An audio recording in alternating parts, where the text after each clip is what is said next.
all of Panther Nation, and welcome into a very special announcement here as I am now joined by our new athletic director and head coach Carl Absett. Coach, I've been saying the same name here for the last 30 years to go back to Coach Outlaw. So it's going to take me a second to get used to everything like you are. Man, congratulations on it, and we're sure lucky to have you here. I'm excited. I'm blessed to be here, excited to be here, and we've got our feet on the ground as fast as we could. 18th overall head coach for the Lufkin Panthers, and it's big shoes to fill. Obviously, Coach Outlaw came in 1996, followed by, after he passed away, of course, Coach Todd Quick, who retired last year. So it's kind of been, for the last 30 years, the Coach John Outlaw tree. And I just think this is a big historic moment for all of Lufkin and the community. And, boy, looks like they did a good job. Well, I appreciate that. We've had our share of success where I've been, and I'm very proud of what we've been able to accomplish, and I'm hoping to bring that here and do that in Pantherland. Well, 102 wins. You've been to the state tournament, or you won it as a head coach once. You've been there again, lost to Denton Ryan, which, they do a little more recruiting than we do. They were pretty good. 2 other great trips as an assistant, though, but everywhere you've been, man, I was looking at these playoff losses, and most of them are teams that either got to the finals or won it, and they were one-score games. So, especially that run at Cedar Park, boy, you had some teams there. We did. It was a process. We were there for 16 years. When we got there, they had never been to playoffs back-to-back seasons. The best run they ever made was in 2004, which was ended by the Lufkin Panthers in the state quarterfinals. And so, we got there, we built it up from there, and it got to be the expectation not only of the community but of the kids as well, and they worked toward that every year. Well, let's go back, Coach. From Bridgeport, which is up in North Texas. Yes, sir. And there, went to Ranger. Now, I went to Tarleton. Coach Allen wasn't there when you were there, was he? The baseball coach? I don't know. I didn't make it past Ranger. We spent a lot of time over in Stephenville, though. Every Thursday night, Bostocks and I'm sure we saw you a couple the Dodge House. Yeah, the good old days. But from there, you started with another legendary head coach, and Coach Britton there at Wichita Falls. And that was a very big place, and I'm guessing that's where you learned a lot coaching under one of the best to ever do it. Oh, I was certainly blessed to be working for him. He'd had a lot of experience at that time, but he was very meticulous about the steps, about the little things, and how you handle kids, how you treat kids, the way you talk to kids. His influence on me is immeasurable, and like I said, I was very blessed to get the opportunity to work with him. What are some of the?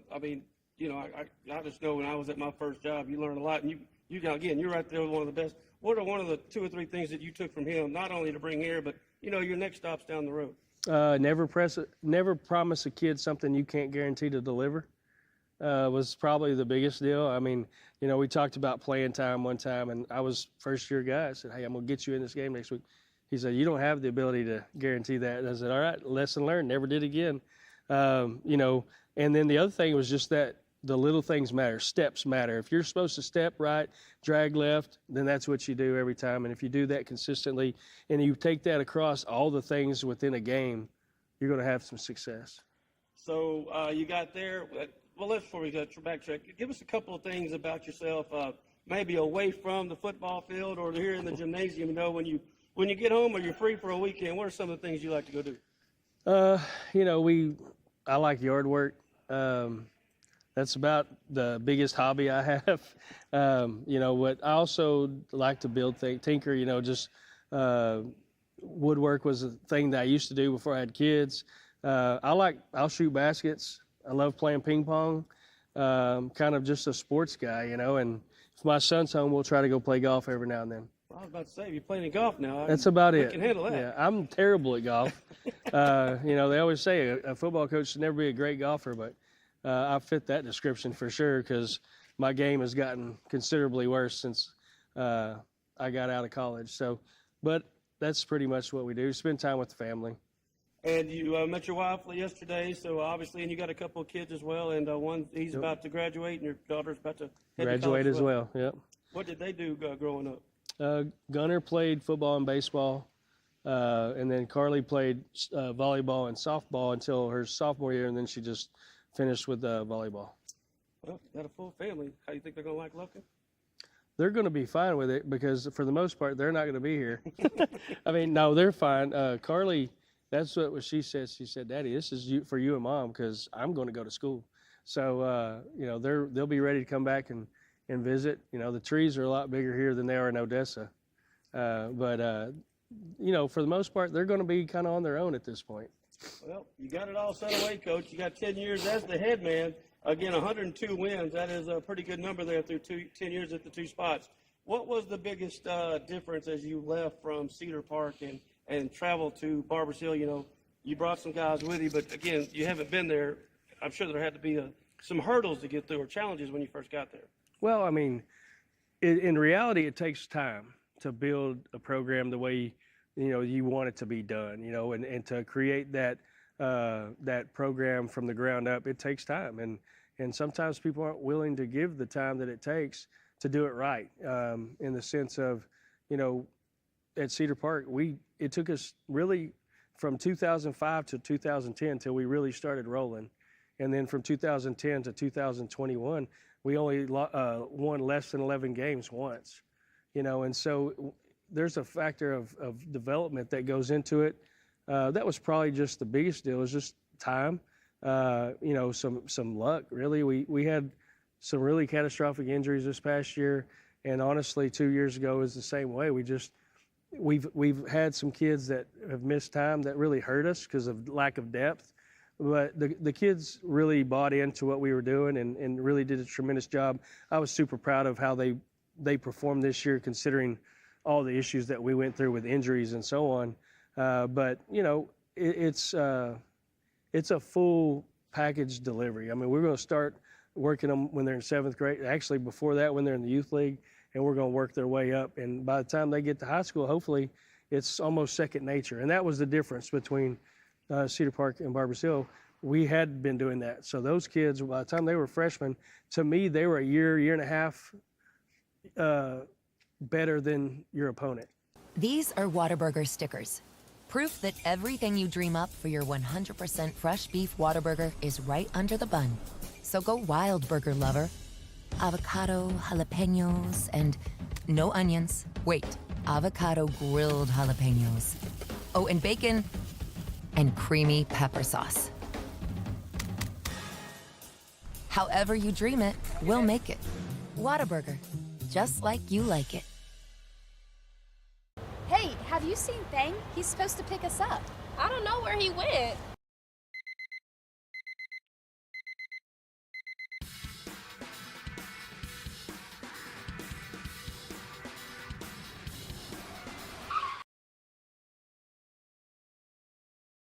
Hey guys, it's game day, let's go.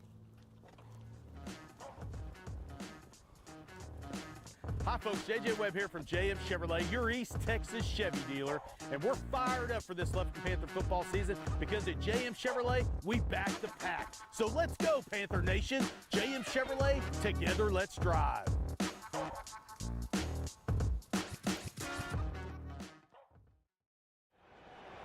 Red 18. This season, you can share a Coke with your team on it. So I'm going to tell you how with a little help from this quarterback. Selling 44. You can share a Coke when your team's up. Red Poncho. You can share a Coke when your team's down. Happy Jolly. You can share a Coke with a coach, a mascot, or an MVP. Chili, chili, chili. You can even share a Coke with your rival on game day. Turbo. Or you can share a Coke when you're giving out your famous guacamole recipe in a completely packed stadium. Cilantro, chopped onion, squeeze a lime, Roma tomato, hike. Share a Coke with a fan this season. Ice cold, delicious. Share a Coke is back for the fall football season.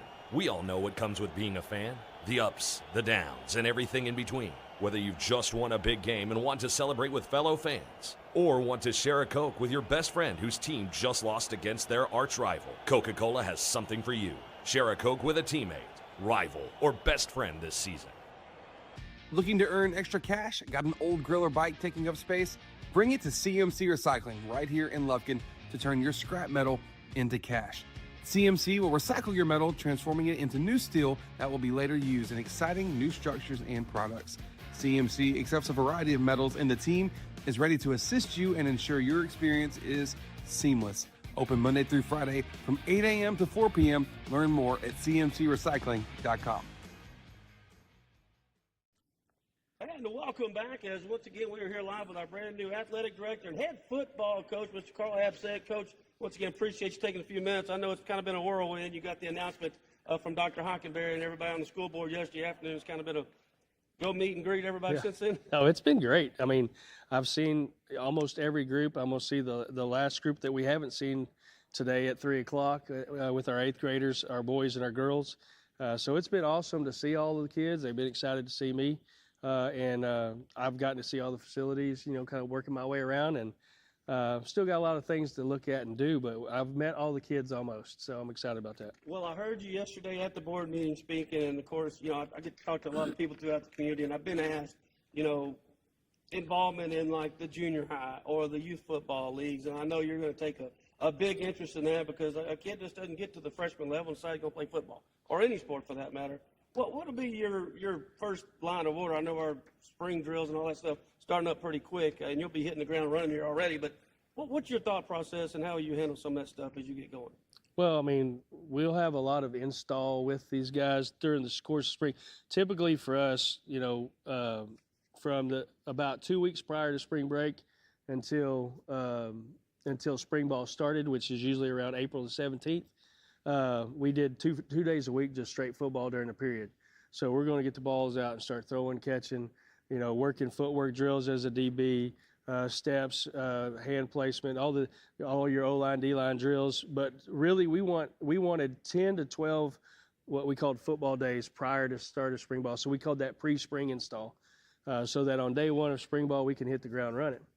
And so that's kind of what we do there. It will be similar at the middle school as far as getting started with basic install during their athletic period before, you know, most likely kind of in May, so that they have a pretty good idea going into the summer what they're going to be asked to do. And then it also gives us the ability to get them all talked to about strength conditioning over the summer.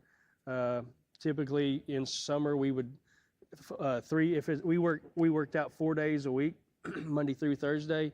And 3 of those days we'd do skills at the end as well. So we'd have them for 3 hours and work skill development. So for 3 of those days, but you know, we'll have to make adjustments based on personnel and where we're at and where I'm at in terms of feeling like we're set and ready to go. But we're going to do a lot of football stuff, whether it's working with the youth, starting with our youth league people, and getting them up to speed on terminology and what we're doing. I want us to all be aligned vertically from the ground up. So we've done camps or clinics for our youth coaches. We've opened up our facilities for them, and that's all the things that I'll most likely look at trying to do here as fast as we can.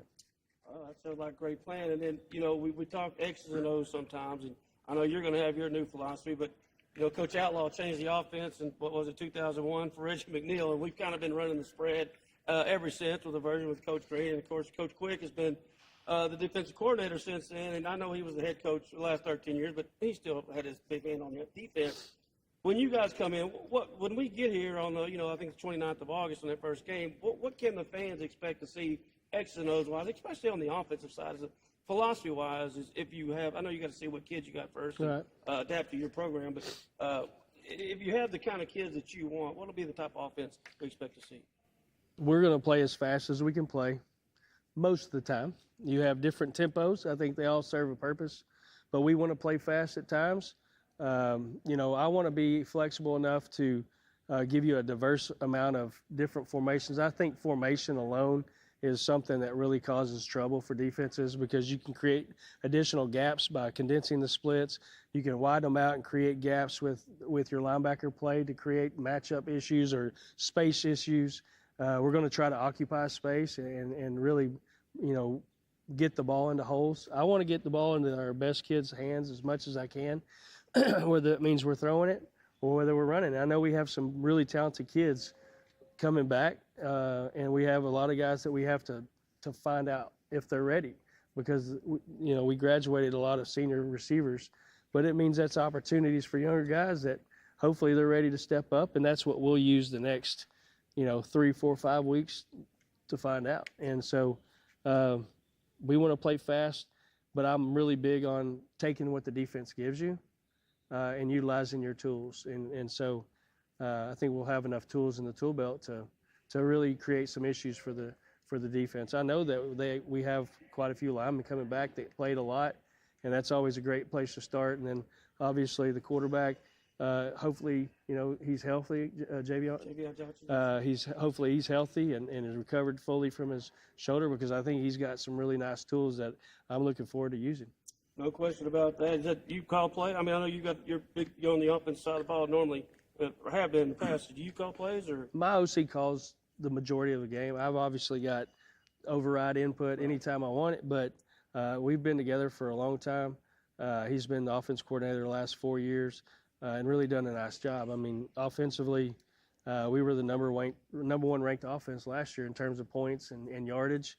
And we were the same. We were number one in district 2 years before that. So he's done a really good job of trying to play complementary football with the defense, because, defensively, who you're playing, all those things play a factor in how you play the game too, in the sense of whether if I want to play fast but it hurts my defense, then you slow it down. So you got to work together on that piece. At the end of the day, it's about winning. No doubt about that. You kind of mentioned the strength and then the conditioning, that stuff. In your last stops, have you had a guy that's kind of been so-called a strength and conditioning coach on your staff at your last 2 stops? And is that something you might try to implement here? We have had a guy that was his primary.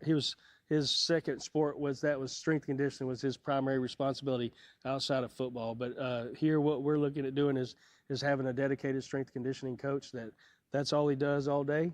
And it's going to be boys, girls, middle school, high school. He's going to be able to initiate the workouts. He's going to be able to hopefully be at all those places as much. I know we have some overlap on certain things, but he should be able to be impactful on all those things and very much involved in the design piece of it. So that's something I'm looking at hiring for us to be utilized from the 7th grade up. It's going to be good stuff. And before I let you go, Coach, I mean, you've been at some very nice places, obviously, and you've had a first look around here. Now, the pack here is pretty state-of-the-art for itself. But looking around the football facilities, maybe the weight room or whatever, have you seen something that kind of stood out that you think that maybe we need to, to help the kids out upgrade, or any kind of facility upgrade that you think might be in need in the near future? There will be some facilities that need to be upgraded. Everything needs to look like this. Right? No, there's a really good foundation, but it's been dated, it's been aged, and I think part of it is just technology bypass and all those things. We've got to, we're going to do what we need to do to try to upgrade it to make it the best it can be for the kids. But brick and mortar is still not as important as the kids that are inside of it. And so as we work through those processes to give them the nicest things that we can give them, the biggest thing is take care of the ones we got. You're telling me you didn't like that visitor's locker room when you brought your barbecue squad up here? I did not. That's why we stood out over there on the track, because it was a little different environment for us. In fact, I'm pretty sure that our kids had never seen a toilet that didn't have a wall beside it. So it was pretty interesting. And, I've played in a lot of different places in 28 years, so I've seen it, but I'm not sure those kids had seen that, and none of them wanted to go to the bathroom. So I'm ready, for some upgrades. And I think, with this building down here on the end of it, as we do some improvements to the stadium, it's going to be something else to look at, because it's a great setting, obviously, and it's got a lot of history. It does, and I think once you get into it, the season gets going, you get in, you're going to realize the community really backs all the programs. It's really a special place to play. And I know you had a lot of choices. I mean, this wasn't the only job you had offered, but you chose to come here. What was one of the big things that made you choose to come be a Lufkin Panther? Part of that is that, obviously I have some friends that are from Lufkin, and they've talked about that. I also wanted to be the AD, and there's not very many 5A, 6A head football coach ADs anymore. And then obviously coaches like to have athletes, and there are athletes here. And so as a football coach, I want to have a chance to go compete and, try to make it to Arlington. And so the better athletes you got, the better chance that happens. And so that part's exciting. So, there's a lot of things that weighed into that, but I really enjoyed, the idea like I had at Barbers Hill, where it's a one-school town. Everybody rallies around that. It makes it a big deal. It's kind of a big deal. So Why not? It's going to be great. I know I wrote a couple of dates down for you that I know we got a lot of work to do there. And I'm sure you already know this, but you're going to get thrown right into the fire. August 29th is Longview Lobos. We head up to Lobos Den, and we haven't won up there since 2005. That'll be my first time there. Oh, you've never been? I've never been. Oh, boy. That'll be exciting. We're going to want to kill that train on. Hopefully they won't get to blow it all night. How about that? Don't let them score. They don't get to blow it. And the other day that we've all got our popcorn out and ready is probably obviously going to be September 26th. When we head down south a little bit, I think that's going to be a pretty interesting night. And for a lot of people, yourself included, but we'll all be rooting for you, I promise. You know, the biggest thing about it is the first district game. That's exactly right. So that's all that matters. You get that dub. Yes, sir. All right, Coach, man, we can't tell you how much. We appreciate the time and look forward to visiting with you and hopefully working with you as football season gets to go, man. Congratulations on the job. Very nice to meet you. Appreciate it. Thank you. That is our new head coach and athletic director, Carl Absek. And, boy, we're about to get ready. He's going to get to work. He's not waiting until Monday. He's starting today. That's right. And don't forget, everyone, tonight at about 6:45, the district championship, 2 top 20 teams in the state going at it tonight right here at the PAC. And we'll have it for you right here on Lufkin Game Time tonight with the pregame show at 6:30, right after we get done here. Coach, see you soon. Yes, sir. Thank you. Don't go anywhere. Gary Ivins Jr. for Lufkin Game Time.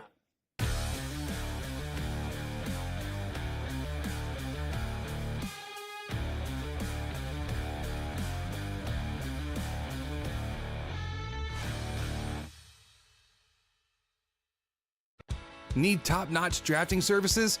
B-Square Design has been serving Texas for 11 years with commercial and residential drafting that stands out. With 40 years of combined experience, our friendly, knowledgeable team is ready to help you bring your project to life. From cutting-edge software to large format printing, we've got the tools to get it done. Call today for your free, no-obligation quote and consultation. B-Square Design, your trusted partner in design excellence. Proud sponsor of Lufkin Panther Sports on Lufkin Game Time. Welcome back to the PAC here. We are on our very extended Cafe Del Rio pregame show right here on Lufkin Game Time. Chris Simmons, Gary Ivins Jr., and got to see just the new, get to interview the new coach, and Carl Absek. And Gary, just talk to me about that a little bit, because a cool opportunity earlier today getting to record that. First impressions of our new coach.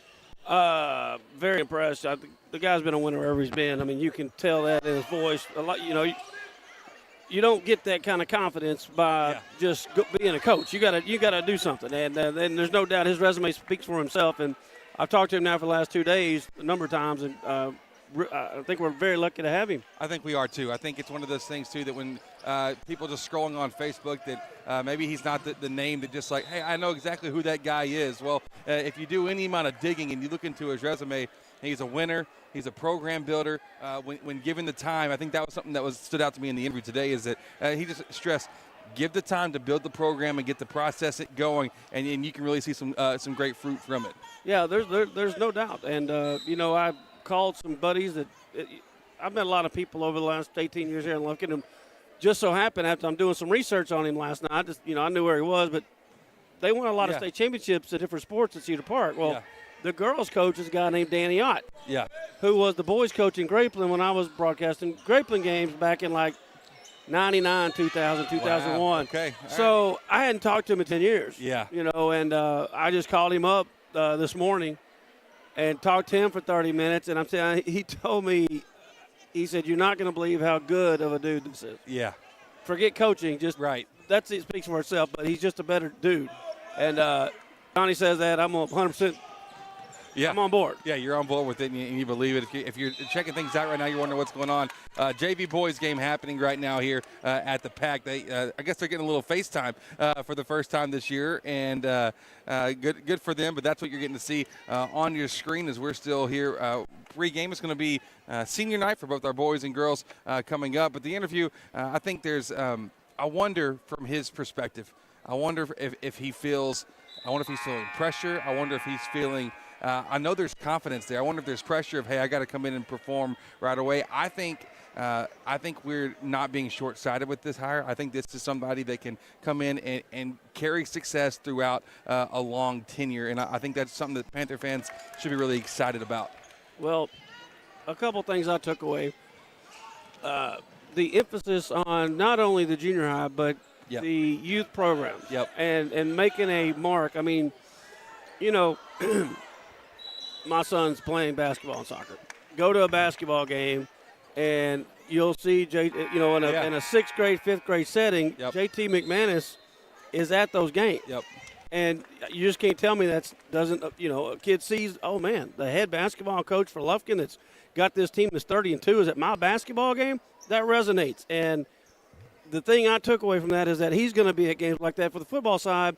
And I know Coach Cobb does the same thing on baseball. Yep. It's just going to make everything go from as he said, the floor up and start at that level. You have to do it. It really might. Listen, because maybe in the Metroplex, maybe things work different. I don't know. Maybe up in Dallas, down in Houston, Austin, whatever. Maybe you can just inherit kids who instinctively just know your culture and program. I don't think that's what happens. I think you see the most invested coaches at the youth levels. Shoot, when I was running the league out at Hudson for youth basketball, I had involvement from both the boys and the girls coaches. They wanted to be involved just simply because they want to have an impact on the league and they want to have an impact on kids. And to know that that's an emphasis early on, that's a really bright spot. That's really encouraging. Yeah, no doubt about that. And then, again, we got I want to give a big shout-out to Coach Green. Coach Scott Green, our offensive coordinator since, I believe, Cullum left in 02, or I don't remember the exact, but he's been here a very long time, and he is a very good coach. He got the head job in Grofton, and they're very lucky to have Coach Scott Green, I can tell you that. So great for him. But, again, he's leaving. And obviously we know Coach Quick retired, who pretty much controlled all of our defense. Right. So you're only as good as who you got working with you. And so it's going to be interesting to see. There's a lot of other great coaches here on the staff. And, I didn't want to get into that. He's had 2 days. So I didn't ask any of those questions because he doesn't know the answers to them yet. Right. Those meetings are going to go on. But there's a lot of great coaches on that staff. And I'm sure he, over his career, has met a lot of great coaches that he wants to bring in. So mixing and matching and getting the right group of guys right there is going to be really important to the success of our overall program. Well, because Coach Absek, he is coming in without any history with any of these guys. This isn't like an internal hire where you come up and it's your, you kind of know everybody and you were sitting side by side with somebody in the tape room and now you're in charge. No, you're from outside in and you get to see things. I love one of the quotes that he was saying, and it may have been to us right after the interview was over, but essentially he was saying that, I'm talking to all the coaches and I'm talking about why are we doing certain things. And he said, one thing that I hate is the response of we've always done it this way. We just do it because we've always done it this way. And he says, man, that just kills creativity. That kills any kind of ingenuity of making things better. And I love that. I think it's exciting to see what new stuff, because, improvement doesn't always, or change doesn't always equal improvement. Improvement always requires change. And I think it might be cool to see what he brings to the table. Yeah, change is just hard. That's if you're not used to something, it creates a lot of uncertainty in yourself and your self-doubt and all that stuff. But I'm with you. If you bring in something new and you challenge everybody, you got to get out of your routine, or you're going to be, you're going to have to go somewhere else. And so, again, I don't know anything. Yeah. Neither one of us do, but I do know. I just we've been saying that for a whole year. Yeah, Coach Quick. We're going to miss. We have no idea how much we're going to miss Coach Quick. Yeah, because he handles a lot of stuff you didn't even know about, and he's ready to move on and be done. And I get it. He put 30 years into Lufkin, Texas. Yep. And he deserves it.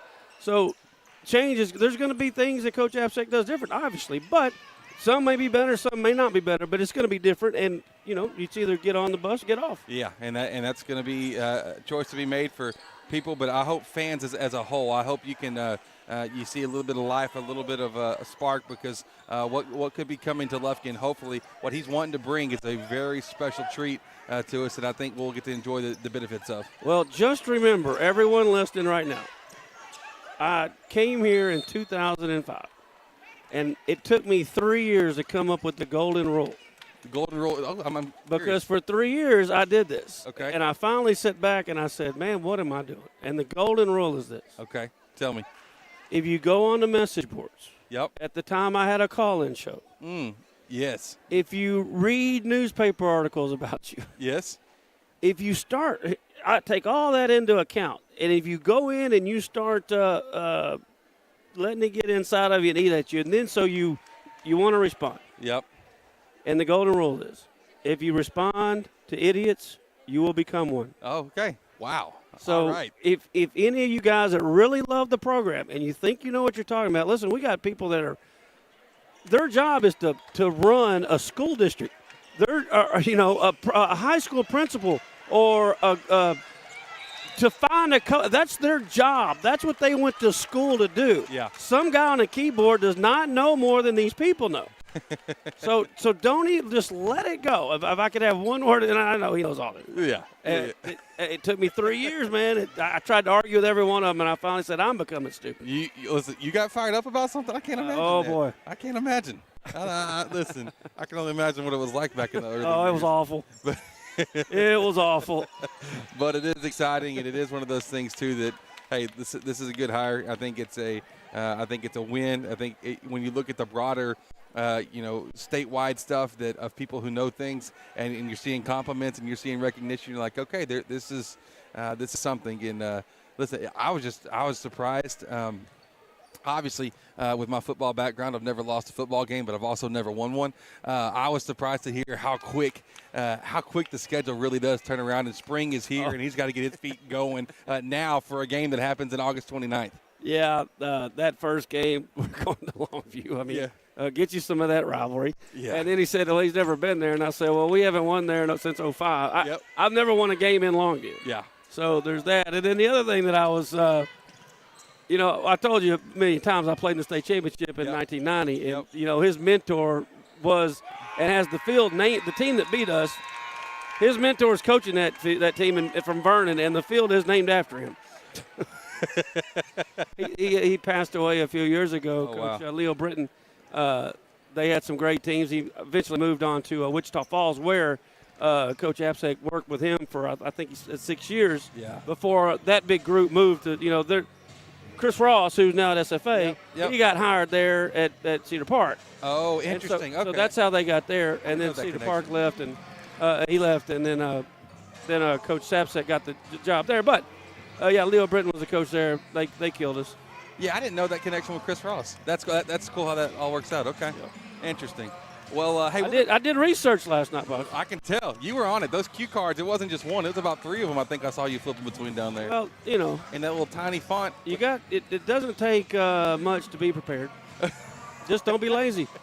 Just don't be lazy. Just don't be lazy and know what you're doing. The JV boys, if you were wondering, you watched the end of that last game, just put off the win here against Mount Pleasant, 55-42. We're hoping our varsity can do the same thing coming up later as they battle for the district title. The girls here, they have about the 0.01% chance of still making their way into playoffs, but obviously requires a win, and that's a tall task to come by here against this Mount Pleasant Lady Tigers. We'll talk about it here in a moment. We're going to cut to a break. It's our extended Cafe Del Rio pregame show.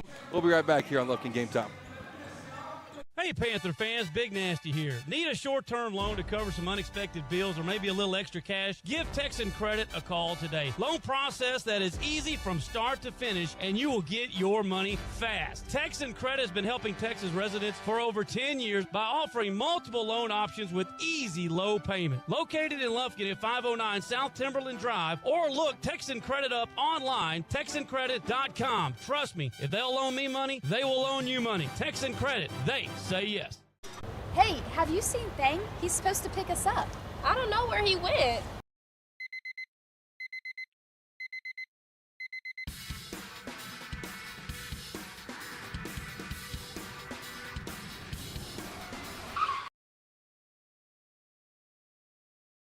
Hey guys, it's game day. Let's go. Hi folks, JJ Webb here from JM Chevrolet, your East Texas Chevy dealer, and we're fired up for this Lufkin Panther football season because at JM Chevrolet, we back the pack. So let's go, Panther Nation. JM Chevrolet, together let's drive.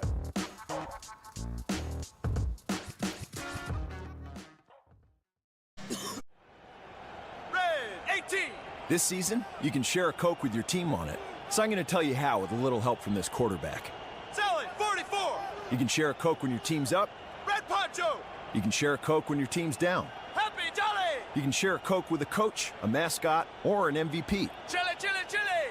You can even share a Coke with your rival on game day. Turbo. Or you can share a Coke when you're giving out your famous guacamole recipe in a completely packed stadium. Salami. cilantro, chopped onion, squeeze a lime, Roma tomato, hike! Share a Coke with a fan this season. Ice cold, delicious! Share a Coke is back for the fall football season. We all know what comes with being a fan. The ups, the downs, and everything in between. Whether you've just won a big game and want to celebrate with fellow fans, or want to share a Coke with your best friend whose team just lost against their arch rival, Coca-Cola has something for you. Share a Coke with a teammate, rival, or best friend this season. Panther fans, craving a game time snack? Head to Taco Casa, the official taco destination for Lufkin Game Time. Dive into a crunchy taco, indulge in a super burrito, or satisfy your taste buds with nachos or a chili burger. Serving Lufkin and Nacogdoches with excellence. Taco Casa, where it's always real fresh, real food, and real good. Taco Casa, proudly supporting our Panthers on Lufkin Game Time. This is a Whataburger table tent. An orange and white trophy for your made-to-order burger. It means we cook your meal up fresh. And don't get up, because we'll bring it right to you. So if you're looking to sit down and celebrate the fact that you left it all on the field, we've got your number. Whataburger, just like you like it.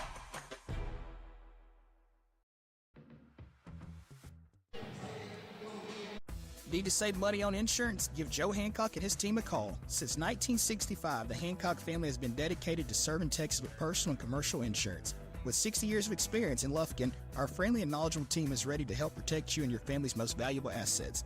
We've got the expertise to assist you. Call today for your free no-obligation quote, 936-634-4451. Joe Hancock Agency, your trusted partner in insurance, proud sponsor of Lufkin Athletics. We back the pack. Looking to earn extra cash? Got an old grill?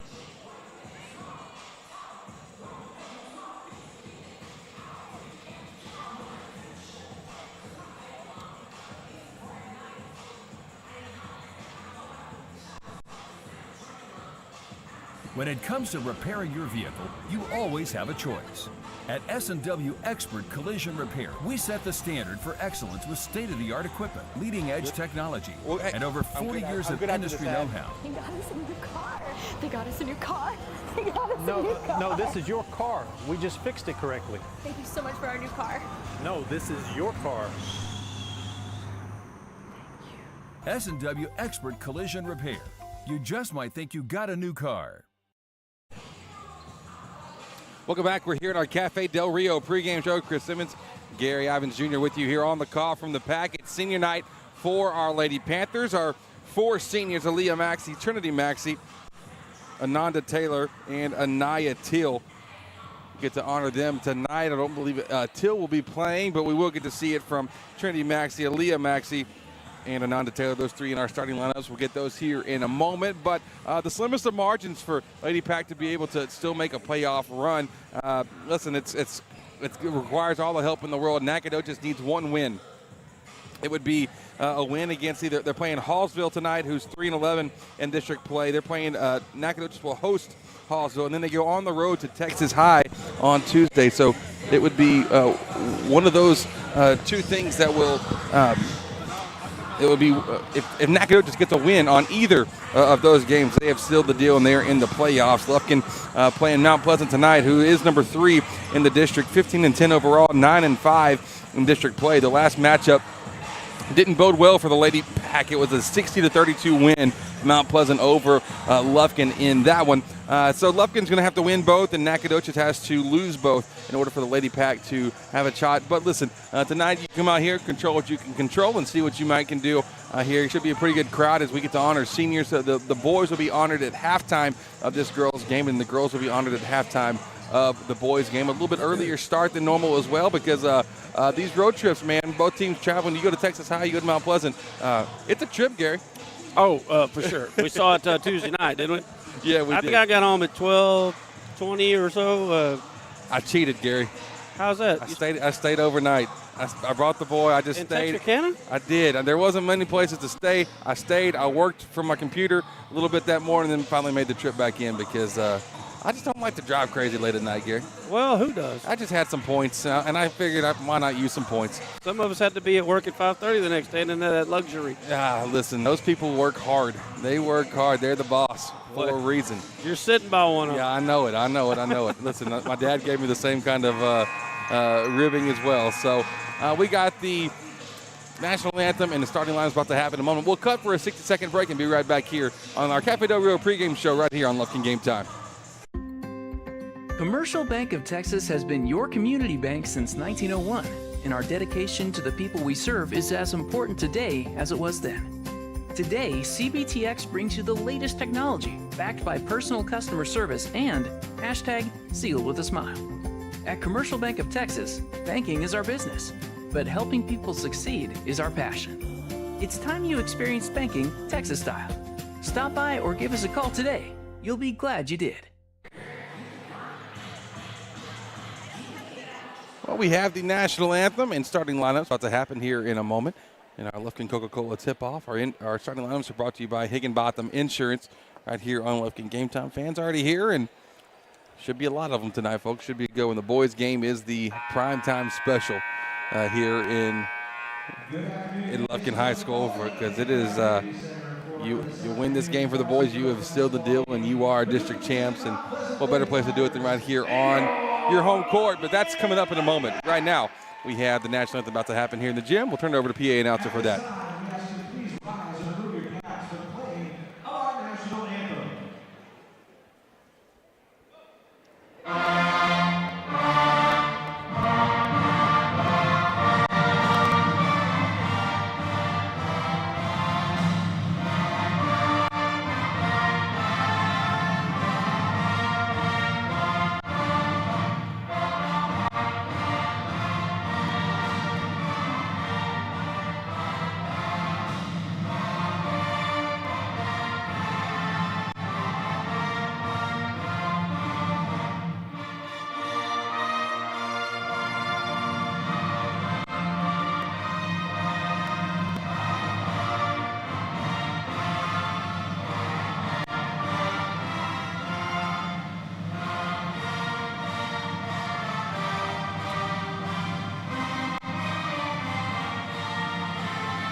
All right, our starting lineups brought to you now by Higginbotham Insurance. Once again, here's our PA announcer. Starting with the visiting Mount Pleasant Lady Tigers.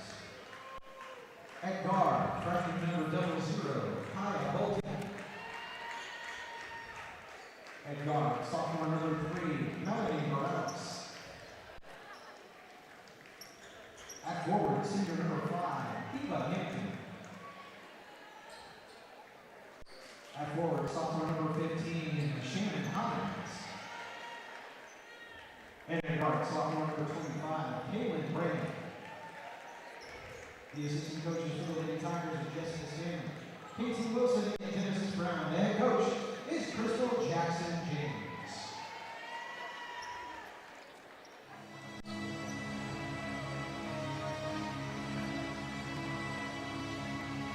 And the nation.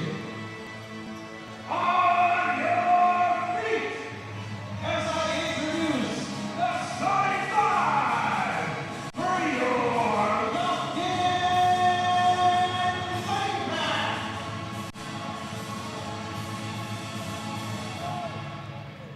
At forward, number 13, Alicia Smallwood. At guard, number 12, junior Akira Smallwood. At forward, number 1, senior Alia Maxey. At guard, number 2, senior Trinity Maxey. And at forward, number 14, senior Anaya Taylor.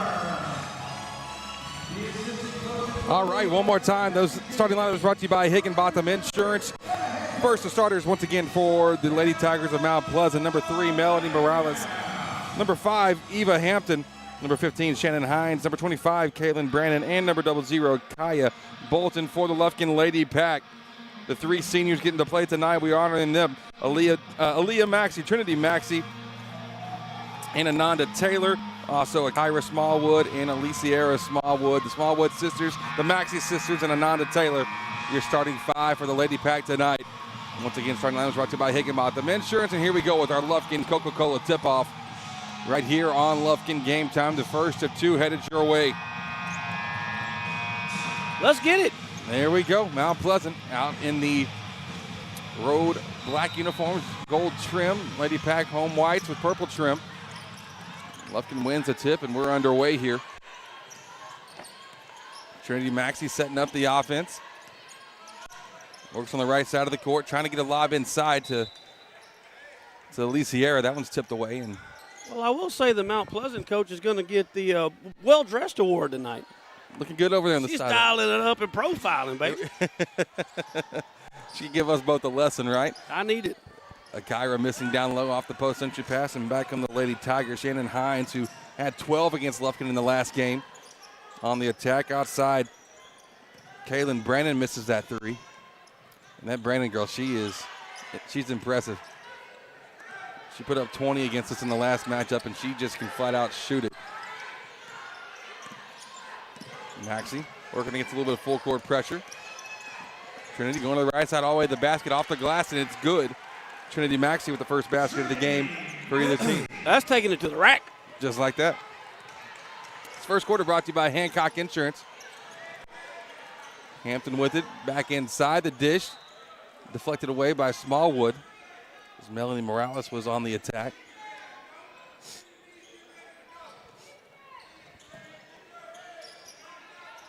Mount Pleasant without one of their key players, number 10, Kennedy Jones, who put up 15 against us in the last game. She's in street clothes this evening. Maxey with the defensive board, and here comes the Lady Pack one more time. Mount Pleasant is enriched or locked into the playoffs, right? Yes, they are. They are 3 seed? 3 seed. 3 seeds secured there on that one. Gary, you ever called a game where you had 2 sets of sisters on the same team? Not that I recall. The Smallwoods, the Maxies, and Taylor. So. Uh-oh. Oh, Taylor couldn't get stopped there, going up the right sideline and called for the travel. Well, she prevented the steal because that was coming next. She did. Take the damage herself, I guess, on that one. But Lufkin still looking to a 2-0 lead.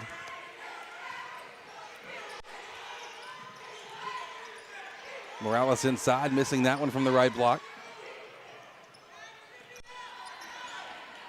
Back comes Lufkin one more time. Maxey going to get the face guarding treatment from Kaya Bolton. Lisiera over to Taylor, blocked from the left elbow. It's recovered by the Lady Tigers, and back they come in a hurry. Gotta watch out for Morales. She's shifty too. Backdoor look inside. Brandon won't get it to go. Smallwood sister number 2 to Smallwood sister number 1. We're going to just start labeling number 1 and 2. I don't know. That one's tipped out of bounds once again. So 5:36 to go here in this first quarter. Lufkin leading 2-0, and Coach Lamb going to take a B-square design timeout. We'll take the break with them. We'll be right back here on Lufkin Game Time. Commercial Bank of Texas has been your community bank since 1901, and our dedication to the people we serve is as important today as it was then.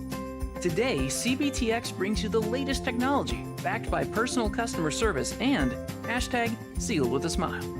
At Commercial Bank of Texas, banking is our business, but helping people succeed is our passion. It's time you experience banking Texas style. Stop by or give us a call today. You'll be glad you did. DHAL, I think. I don't know.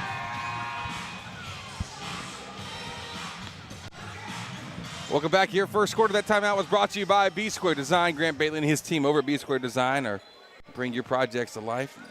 Drafting and large format printing services for you, commercial or residential. Leah Maxey at the top of the key. Working to her left to Trinity. Trinity to Lisiera on the block, losing it. Ball on the ground, picked up and Here comes the Lady Tigers once again. On the fast break, they throw it away. Their 4th turnover. Part of me knows to say, prevent a 4th turnover. They're going to say the last deflected by Lufkin. Look at the fan crew for Skinner tonight over here on the left baseline, Gary. No, look at directly baseline. Oh yeah. we're missing the R right now. But you had to go to the restroom. Yeah, we're gonna have to get it. We'll show the fans all that coming up here at halftime. That's a crew right there. Low scoring affair here in the first. Backdoor look of Leah Maxey to a Kyra Smallwood. Layup is up and in. And a 30-second timeout taken by Mount Pleasant. Lufkin leading 4-0. We'll be right back on Lufkin Game Time. For the first day of school. For the last day of work. For the satisfaction of a job well done. For the ideas that change the world. For good times. For not so good times. For her future and hers and his. For serving our customers and connecting communities, we're here with you for good. Austin Bank, with you for good.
Before. That's kind of a big deal, man. Yeah, he walked straight in with it. First thing we saw. Like, he knows good food. He knows good food. Second free throw missed by Taylor, but recovered by Kyra Smallwood.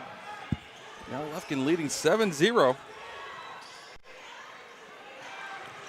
Pretty good start for Lady Pack. And Smallwood now, after scoring, comes up with a steal. Maxey. A dribble drive with Aaliyah Maxey. I think Aaliyah was on the sideline off that curl. So far, Mount Pleasant doing some things we just didn't see a lot of in the last matchup, with early turnovers and unable to produce anything going to the basket with ease. But let's go right here, and Caitlin Brannon, she can get the offense going in a hurry. Backdoor look, Morales has it going up from the right side. That's a good feed from Bolton. Morales scores the first basket for the Lady Tigers. Now they'll jump into full court pressure. 7-2 lead for Lufkin. Maxey getting kind of close on the count. Will lob it up the court to Smallwood. Kyra with it. As a double dribble caught against Kyra. A little bit of pressure defense there from the Lady Tigers, causing turnovers. Jasmine O'Neal, Mariah Mays checking in for Ananda Taylor and Trinity Maxey. Well, what do you anticipate tonight for this district championship? A very loud pack.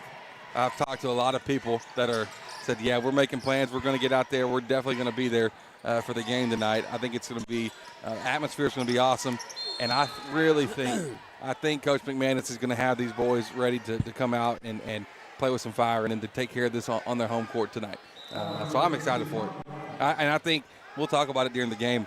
I think their defense is the absolute most important thing tonight that's going to happen on the court. If we can turn it back up, Texas High we didn't play good defense at all. If we can turn the defense on, I think we're going to be in for a very good very good game and win it ultimately. I'm hoping. What's your thought? You're the expert. I'm not. I'm just glad to be right here tonight to be able to call it with you and watch it and cheer these boys on. That's all I know. Listen, as cool of a finish as it was in that last one, man. That's going to be tough to top. Yeah, it will. It will. But for all of our heart's sake, maybe we can win by 5 or 6, something like that. Not just right down to the butt. But listen, I did have some calls on the way home. Said I thought you were going to lose it. I said, well, I thought I did. I could see that. I could see it. 7-4 your score. Left can throw it away though here on the baseline. We need to get the Skinner fan crew down here on courtside when we announce these kids here in a minute. I mean, it matters, but this is the third time they've changed spots, so they're still trying to settle in and find a good home here in the stands. I'm thinking that good home would be right here in front of the score table. Well, I think you might be right, but I also think over there they're going to be able to be seen pretty well during that boys game coming up. So a camera shot will have them most of the time. Morales with a little floater from the baseline. It's a 6-0 run here for the Lady Tigers. The Tigers have woken up here in this Hancock Insurance first quarter. And a foul called on the sideline. Shannon Hines picking up her first. Third team foul against Mount Pleasant. And Smallwood will do the inbounding from the sideline. Smallwood into Mays. Mays barely recovered the pass. Over to her left to O'Neal. O'Neal from the base, from her backside makes a pass over to Lisiera. Now Akira. And then a strip coming up from Hines. Hines. A late contest by Jaslyn O'Neal results in an and one for Shannon Hines. O'Neal picking up the first foul for Lufkin in this one, and now Mount Pleasant for the first time has a lead with 1:22 to go in this first quarter. Score 8-7.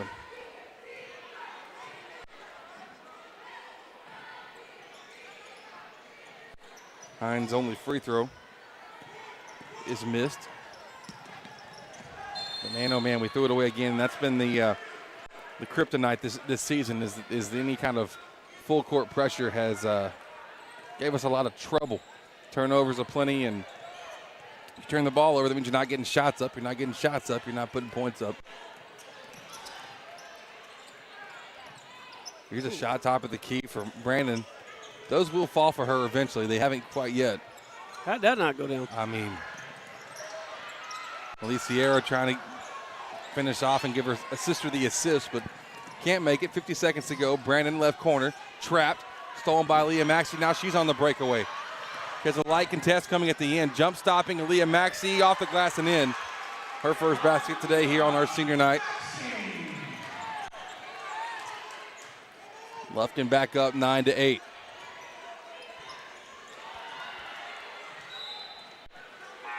That one tipped out of bounds. It will remain with Lufkin. Trinity Maxey in the game. McKelvey in, as well as Malaya Holmes.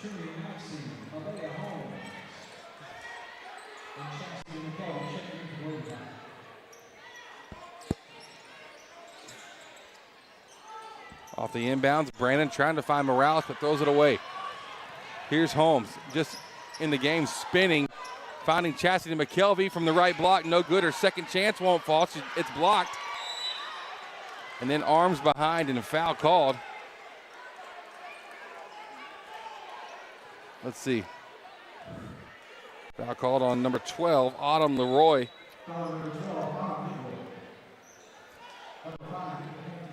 Eva Hampton back in for the Lady Tigers, and 16 seconds to go in the first quarter. McKelvey bobbled the pass, recovers it in the paint, spinning, no good. Ball loose. Holmes with it. That pass wasn't intended for Mays, but it got there. She misses her shot, though, from inside, and then Lufkin committing the foul in transition.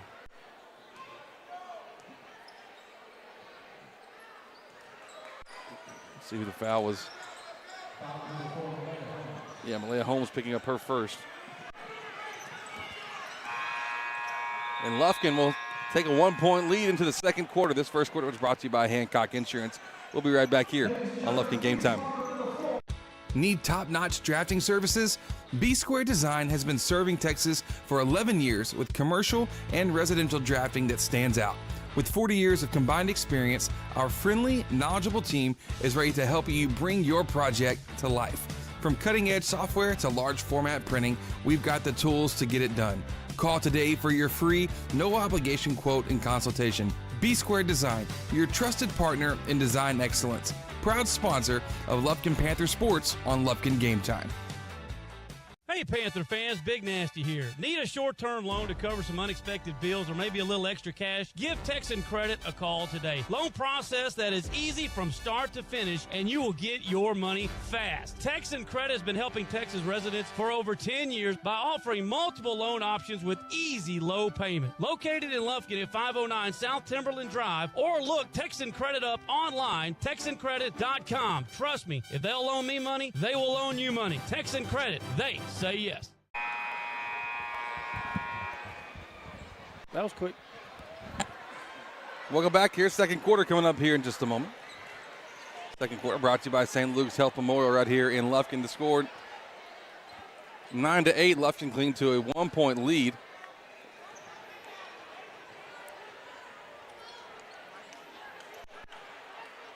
Well, first quarter kind of went your way. I mean, if you're Lufkin started off with a 7-0 start, Mount Pleasant countered as you knew they would. 6-0 run for them, but O'Neill's bounce pass into Mays. Mays getting in the paint, picking up her dribble, floating one up. It was blocked. McKelvey there, right place, right time, and the ball tied up, and now we'll go to Mount Pleasant. I think if the girls could win this game, it would sidetrack a little help to Coach Scroggins over there in Nacogdoches, actually. They might move up to the 3 spot. Interesting. If they could win out. I don't know, not exactly sure who they're playing. Yeah. I didn't look that far ahead. I got to look at Mount Pleasant's next opponent. That's the only thing I'm missing here on my stats for making stuff a big collision inside. I can find that. You can find that? Got you, Podge. Okay, well, I appreciate that. I know Nacogdoches still has Hallsville and Texas High. It's 1 game difference right now between Mount Pleasant and Nac, so obviously Mount Pleasant playing here tonight, whoever they got on Tuesday. And I don't know how Nac and Mount Pleasant, how they split this year either. First free throw from Shannon Hines misses well to the right. Ananda Taylor, Leah Maxey back in. As McKelvey and Holmes will take a little break. Let's see here. They are going to play.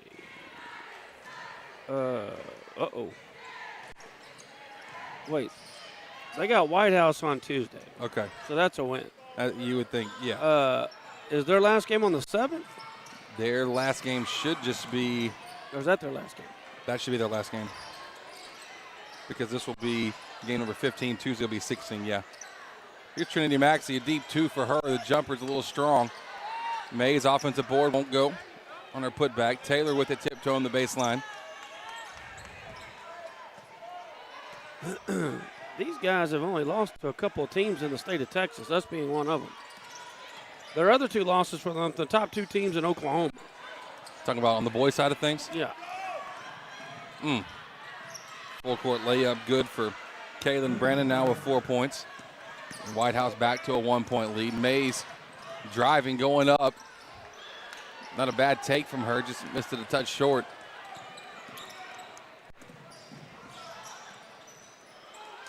Right side, 3 ball coming now for Lady Tigers. Off the glass, no good. On board for Bolton, splitting through defenders and finishing up high with a high kiss off the glass.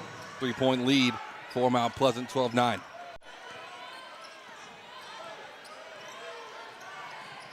Gary, what would it take for you to sit in an arena like this for the whole night with just your chest painted and just sit in the seat relaxing parts? About a 2-year diet head start to start with. I'll tell you what, that Skinner group is awesome. Brandon, transition layup with the left hand is good. I'll tell you what, I was massively impressed with her in the last game. I was on a boat listening. Yeah, you were. I was watching. You were watching, that's right. Maxie fouled it coming down in transition. I'll call it on Shannon Hines, her second first team foul of the quarter. Smallwood sisters back in. Carly Rogers back in now for the Lady Tigers as well.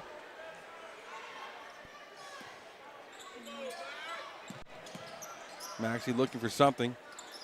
Lobs it over to Kyra. Guarded by Morales of Mount Pleasant. And then Kyra drug her foot as she picked it up. Turnover there for the Lady Pack. Now at 10 here in the ball game. 6 for Mount Pleasant.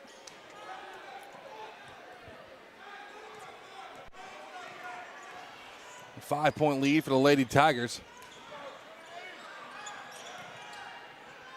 Brandon airballing that three to the left of the rim. Marie Sierra with it.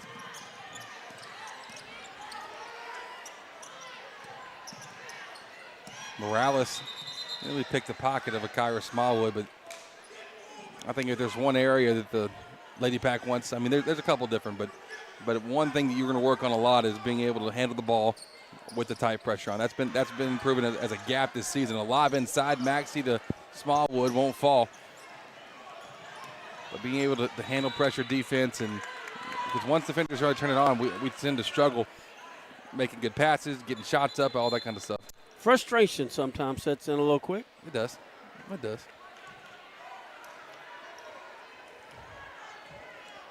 Yeah, you don't strike me as a guy that gets frustrated very often. Well, try to stay even keel, Potts. You do. Even keel until we win the game at the buzzer, and then it's all bets are off at that point. Boy, the bad thing about doing our senior night at halftime, we're going to miss our last dunk show. Oh, no, we get one more Tuesday. No, we're on the road next week, both games. I know, but we still get a dunk show. The girls got one more game, right? Okay, I got what you're saying. Yes, we will get a. I thought you meant like a home dunk show. I'm misinterpreting. Oh, no, we're done at home. This is it. This is it. You're right. You can close the pack down after tonight. No, man, because they host all these dang playoff games. Yeah, but for us. Yeah, for us, we won't get to be back. But this place is hopping when it comes playoff time. A lot of fun. I don't know if we're going to get to enjoy it, though, because we'll be right on to baseball, softball in the month. I'm hoping we're doing two at the same time. Yes, correct. That would be nice. That would be nice. Here's Smallwood. Little hesitation move from the top of the key, working to her left. Maxie, one dribble pull-up, shots deflected. Aaliyah Maxie down low. No good. Offensive board. Smallwood. Hands all over. We'll see if Rogers picks up her third. Mount Pleasant not very happy with the officiating in this game. There's one guy in particular they don't really like a particular lot right now. But I thought it was actually, wait for the next one. Here we go. That's the one.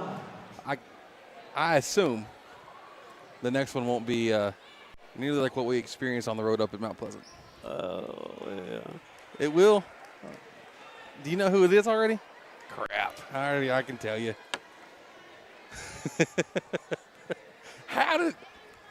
What? No. I leave no stone unturned. No, I know that, but no, I'm not even saying how did you get it. I'm saying how do certain people get to call certain games. Well, I can tell you that too. Yeah. That's even simpler. Smallwood missed the first, made the second, but tipped out of bounds by the Lady Tigers, left off the inbounds. Maxie down low, she's fouled.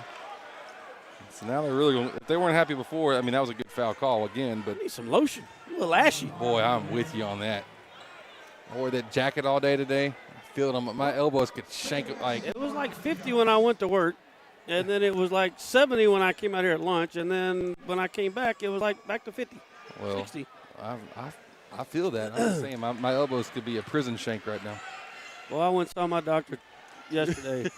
I got 3 shots, and I went to bed, and I woke up this morning feeling like a new man. That's great. I'm glad to hear. Yesterday, Wednesday and Thursday were no good. Yeah, you told me you weren't feeling great. I'm glad you're feeling better now, Potts. Mama Newman's in the house. 3-point game, 14-11. And Lufkin commits a foul. My man.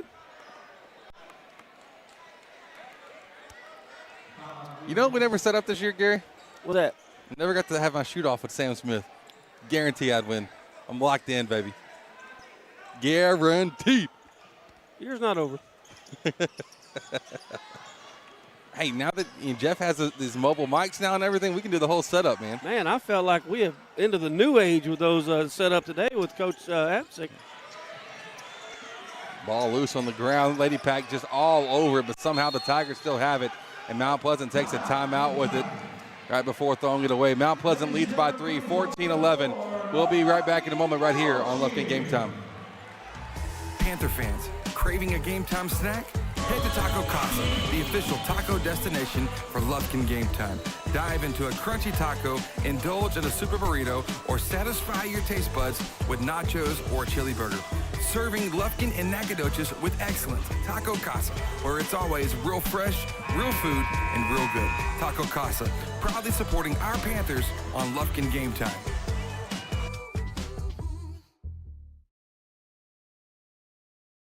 Gary, these girls got way better moves than either one of us. Oh, yeah. Look, she looks a little scared. I was trying to get her to look at me and smile, but she was concentrating.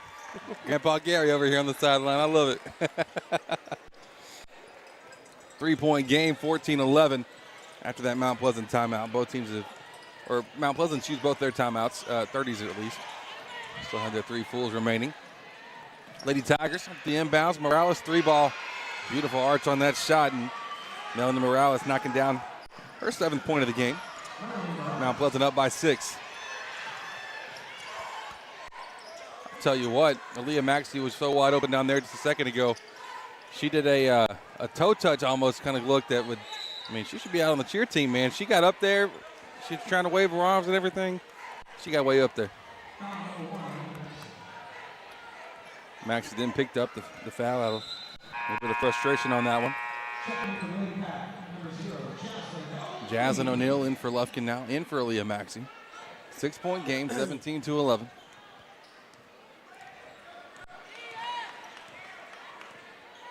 Pod, you get more nervous doing this or doing like the announcing that you're about to do at halftime? I only get nervous when we're playing good teams. Okay. So you can talk to a crowd, you can talk on a broadcast, no problem. They're both the same to you. Man, I like that. I respect that. It's good. It is going to be what it is going to be. It is. See, there we go. That's golden rule number 2 for Gary. We're going to have a whole 10 commandments here before long. There's only one rule. It supersedes pretty much any other thing you could get into.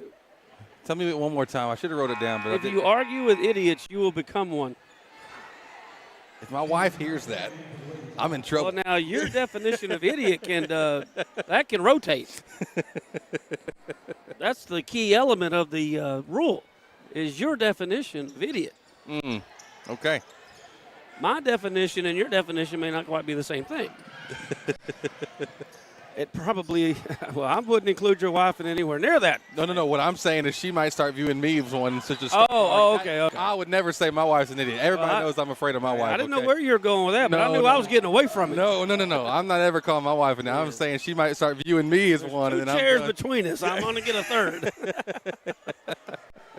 No, everybody knows my wife will, listen, I'm afraid of her. Me too. I think she wears the pants here. I know the feeling. And think is probably is an underestimated statement. I don't even have any pants. I had to wear shorts today.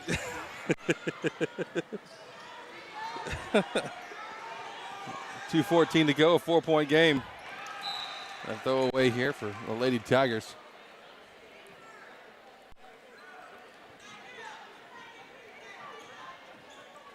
Pack starting to get full here, partner. Come on out now. We got a little district title we're going to deal with here about an hour and a half. Yeah, it should be a great game. That one at Mount Pleasant, it was a heck of a game. Yeah, those waters were choppy as I was trying to listen in and watch, but I got it. I took care of it. Over the back call against Akira Smallwood. That's a little hustle foul. Never hurt anybody. And this is the 4th team foul, though, against the Lady Pack. first against Akira. 17-13. I got an idea for us next year, Pods. Huh? I think I have an idea for us next year. Towards the end of the year, we got to start doing our own all-district teams. Oh, I thought about that the other night driving home. It's easier to do in basketball. It's real tough to do in football because we see that. really need to go watch the games and watch the interior linemen. I mean, we can go with the names that we call out. Right, yeah. But you imagine, like, on a basketball level, you've seen everybody twice, for the most part. And so you might miss an occasional game here or there, same for me. But, like, for the most part, you've already seen everybody. You can make your list. Here's Brandon. This girl would probably be on mine. You know what? That's right on cue to miss a layup. I mean, just absolutely perfect 6-point game, 19-13. Taylor called for the travel. I never see her foot come up all the way. She felt like she was assisted on that movement. Mm-hmm. Could see that. Could see her side of that. I could see it. Coach Mack getting it in tonight. What number is he right now? Who? Coach Mack. What number win? What are we talking about? Yes. 5:05 here. If he could somehow itch out a win tonight, he would tie the legendary Jesse Walker for the most wins in Lufkin Panther history. Boy, oh boy. It's pretty good. Pretty good. Mariah Mays in for Lufkin. Maxie to Mays. 45 seconds to go here in the first half. Up the court, Alicia Smallwood. She's attacking baseline, skipping over to her sister. Now O'Neal with it left corner. Jaslyn goes to the basket, then retreats. Coming back. 3-ball off the glass results in a perfect pass to Alicia Smallwood. Didn't see a shot, just saw an assist. She said pass. I heard it. She's wanting the alley-oop. She thought it was dunk time out here. 4-point game. Here's Morales. Top of the key. Faking right, going left. Left-hand layup. Rolls off the front of the rim. Ball loose. Point three will stay with Lufkin, but point three right now, you just throw it in, touch it, and that'll be it. 19-15 the score as we go to halftime. Partner, good luck here on your announcing. We're going to cut to a quick break, and then we'll actually, no. Are we jumping straight into? Yeah, we're gonna jump straight in. So we'll stay here for our halftime senior presentation here for our Lufkin Panthers. We would like to take this moment to introduce our seniors for 2025. First up, Daniela Gonzalez, escorted by her mom, Rosalinda Cordero, and her sister, Anita Gonzalez. After high school, she attends Angelina College to pursue a career in child development. Daniela Gonzalez. Next up, Bryson Skinner, escorted by his mom, Tanisha Douglas, and his dad, former Lufkin Panther, Atamian Skinner.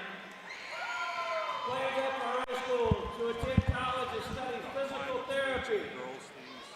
Bryson Skinner. Next up, B.J. Thomas, escorted by his mom, Lisa Heston, and Brandon Thomas. After high school, he is going to attend Prairie View A&M to study construction science and business. B.J. Thomas. Next up, my man Galen Newman, escorted by his mom, Krishay Irvin, and stepmom, Tiffany Newman. Plans to attend the University of Houston for kinesiology and someday become a coach. Galen Newman. And he is also one of the 3 current Lufkin Panthers with 90 wins and counting on varsity, which ties him with the most wins in a career by a Lufkin Panther. Next up, Javarius White, escorted by his mom, Felicia Hamilton, and his grandma, Shaquille Nikita Sidney, after school, headed to Texas State to study economics. Javarius White. And our final senior, Marcellus Parks. Escorted by his mom, Brianna Brown, and his dad, Marcellus Parks. After high school, plans to attend Prairie View A&M and become a coach.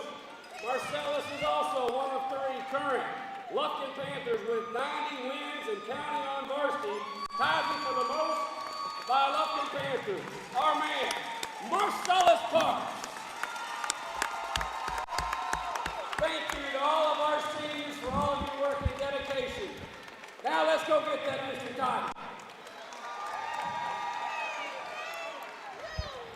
It's your halftime show, once again, brought to you by Morgan Insurance. We'll be right back here on Lufkin Game Time. Looking to earn extra cash? Got an old grill or bike taking up space? Bring it to CMC Recycling right here in Lufkin to turn your scrap metal into cash. CMC will recycle your metal, transforming it into new steel that will be later used in exciting new structures and products.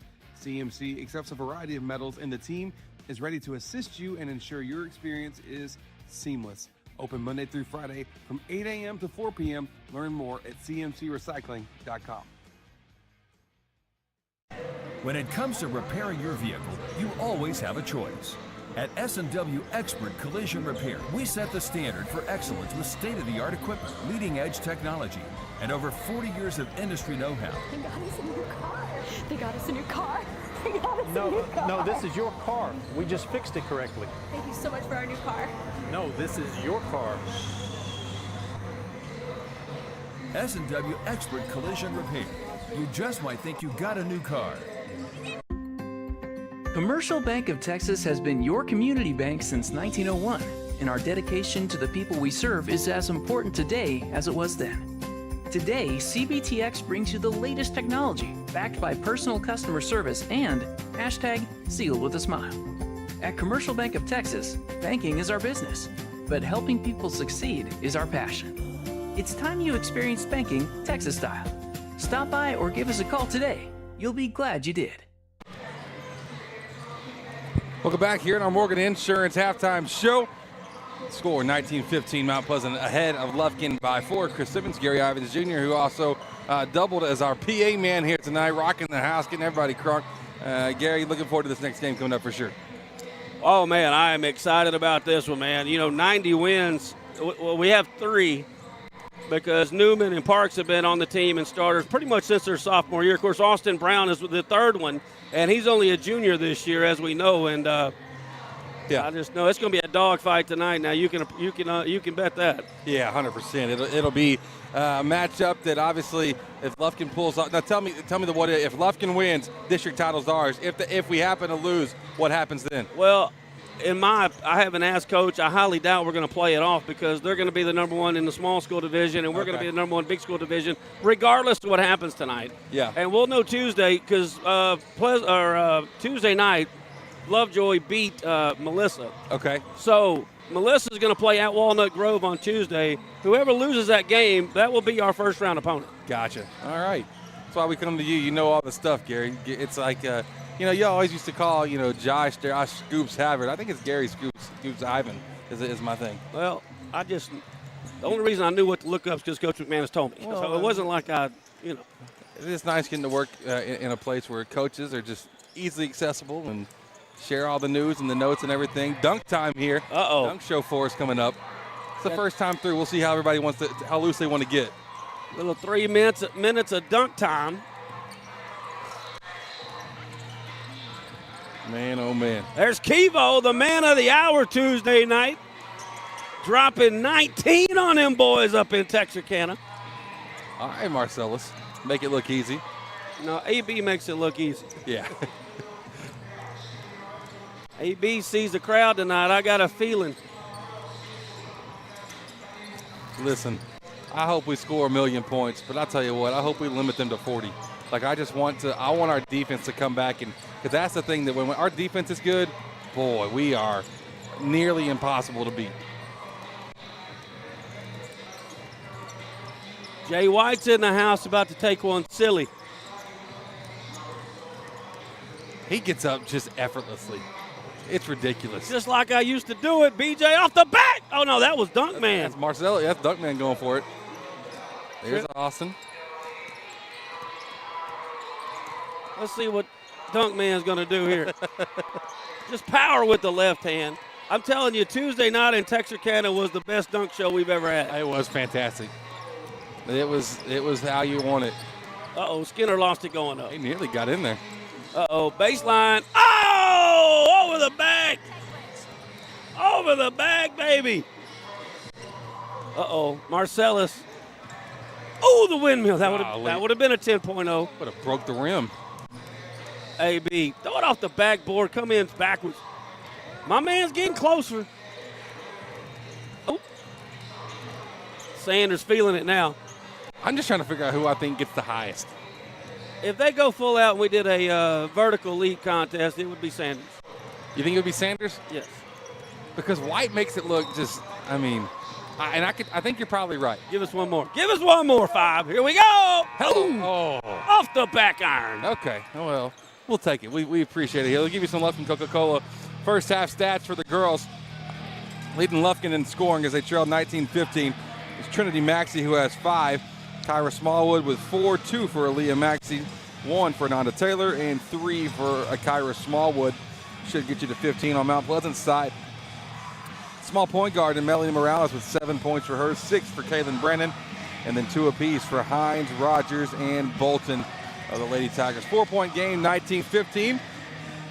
Once again, this halftime show is brought to you by Morgan Insurance, as the girls trying to keep things interesting and maybe try to listen, it's the 0.01%, but all you got to do here on your senior night, you try to put on a show for the crowd and do something special here, because there's just going to be more people getting here this third and fourth quarter. You know it.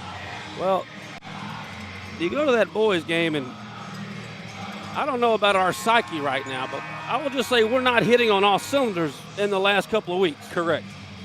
Yeah, we're not at our apex right now, but right now is the time to start, turning it on, getting back going up in the right direction. You got 2 games on the road. I think next week will be a big deal just to mentally prepare us and get us playing the sharpest we want, being on the road, just like you will for the playoffs. Tonight is tonight sets this tone. I think tonight means a lot more in the overall scheme of things, even though it affects nothing to do with our seeding.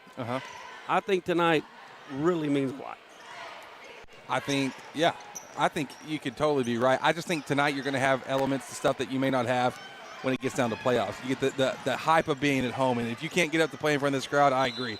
It would be a big deal. So hopefully tonight it is the night that we come out and just put it on. Put on a show. Let's get up by 15 in the first quarter. How about that? Well, you're not complaining about it? I mean, I would take it, but easier said than done. They're pretty good. They are very good. They're an athletic bunch. They play really good defense. They get some challenges as Aaliyah Maxey picking up the foul. How many do they have on the team? Good question. 1, 2, 3, 4. You got that for the boys? They got 11 on the boys. Yep. I don't have a picture of it. I just got my last notes. Oh, that's what they have here. But it's just, I remember last time Max Preps had some names that weren't actually playing. Uh-oh, that's what I was copying. Yep. Well, you should be all right. There is 11. They may have changed some off, then you should be good.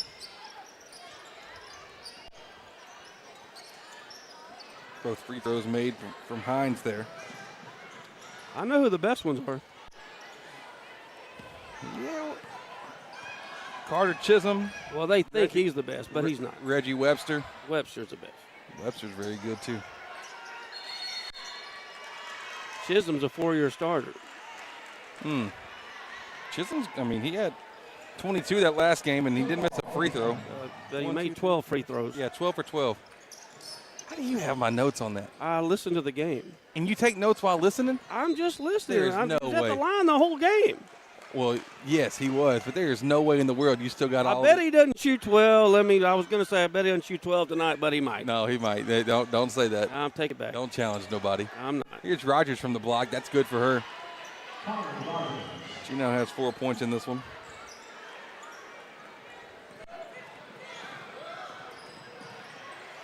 Here's Ananda Taylor trying to split her way through traffic. No good. Alicia Smallwood will get it to go.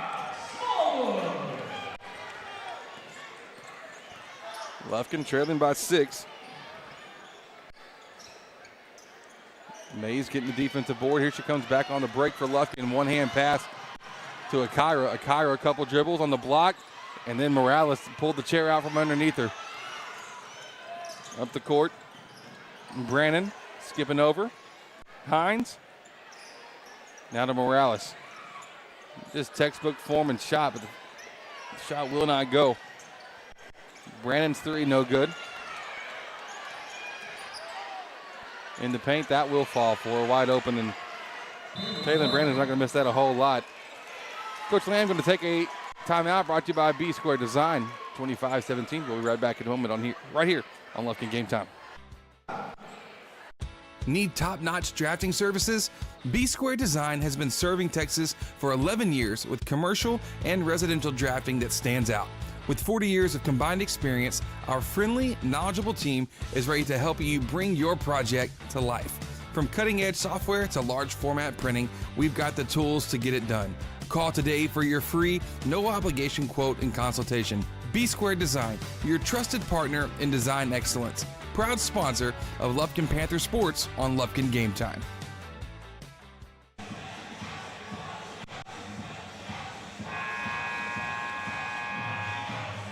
Welcome back here, third quarter, 25-17. Lady Pack trail by 8.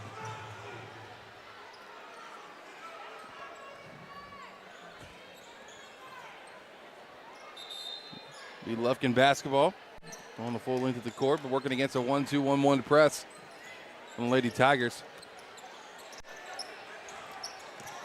Mays trying to split through traffic and can't do so successfully. Ball stolen away. Hines, layup, won't fall. Right now, the message being preached is stop trying to dribble through the press here. Double teams are coming up near half court and causing turnovers. O'Neal. Well, if we would set some picks, it would kind of free some people up. I mean, I'm not a basketball guru or anything, but we got 3 girls just running up the court. Nobody's going laterally. Yeah, you got to work the middle. You got to, yes, you can set the screens and do that, but mainly trying to split through 2 off the dribble is not going to work in any situation.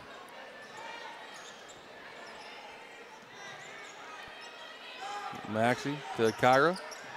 Oh, double dribble. How's that turnover patch going? I lost him. My Lord. Slacker. You know what? You go from bragging on me in one breath, and the next, now you're just like, oh, what a slacker. Listen, it happens. I get distracted, bud. I'm a bandwagon guy. Well, that's for sure. We saw that evidence by this Penn State run this year in football. I knew when to jump off. You were on and off real quick. O'Neal missing that one for Lufkin. Here's Brandon. Over to her left. I'm going all in on Philly on the Super Bowl, I can tell you that. Why? You just because they're better. They are better. But do we not learn? Do we not just, at some point figure it out that Buffalo wasn't better? Baltimore would have beat them. Well, I think there's validity to that. There's certainly the argument to be made. But isn't the line like 1.5? Yeah, but I don't care. I got the pick. All you have to do is tell me this. You take Barkley to win the MVP. So that's like plus 290. Okay. Then you take Hurts to win the MVP. That's like 380. Okay. If Philly wins, instead of taking that 1.5 or the even money line, you take those 2 guys for your bet. If Philly loses, you put half a unit on each one of those 2, and you're getting 3 to 1 on your money. There's our math lesson of the night. I mean, is there a path where Philly could win and somebody else is the MVP? Not Certainly. really. Not something goofy would happen. Yeah. It had to be have to be that defensive lineman, right? Like, yeah, I mean, it would just be something that you wouldn't see. You know what I mean? Like, right. Never been a kicker. I think there's been like 3 defensive guys. What if that was it? What if that's the play this year? Well, it's not. Well, Philly's, it won't be Philly's kicker. He's terrible. No, that's for sure. Gosh, I'm blanking on his name. I was just making fun of him. Elliott. Yeah. See, I got distracted on who made the free throw just then for us. Me talking about the Super Bowl over here, Gary. Well, I've been thinking about this all week. Had some driving time this week. Alone. So when I'm alone, I listen to podcasts and I think. It's a scary thought. You sitting there thinking Morales knocking that one down. If you take the quarterback situation out, Philly's better at every other position. But the quarterback, you also have to factor in this. Tell me. The Philly coach could do something stupid. Sirianni? Yeah. Yes. He's not immune. Going for it on 4th and 8 and, deny it and then you just don't know. Yeah. That's fair. So if you factor that in, and then their kicker could miss it he might not could throw it across the goalpost. Those two even things up because those are 2 big ones. You may have swayed me a little bit, but at the end of the day, it's Mahomes. I know. It's still Mahomes, and it's still Andy Reid, and all they've done this year, had a golden rule with Brady. What? Don't go against him. You don't have to bet on him, but you never bet against him. Mahomes might need to be in that category as well. I can see it. 28-20 your score. Let me see here, Smallwood. It's just been amazing to watch how Kansas City wins these one-possession games. And have you seen the stat where the teams that scored the most times under 30, who they were this year? They're going to be picking 1st, 2nd, and 4th. Yeah, and then you have the Chiefs. And then the Chiefs. And then the Chiefs. And it's just like, are you? It's ridiculous. It's crazy how they can manage it. It's almost like they're toying with the opponent, even though they're not. They're just trying to get a win. But, geez, it's crazy to watch. There's Morales on the left side. 3 minutes to go in this 3rd quarter. Brought to you by Layered Homes. Skip pass. Brandon saves it from going out of bounds, but oh wow, it was in our hands and then it wasn't. Morales floater, good.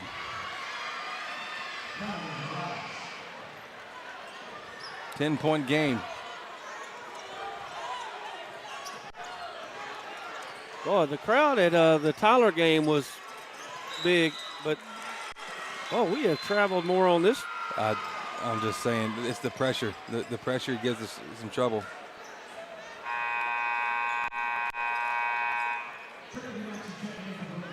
Trinity Maxey back in for Lufkin here on her senior night.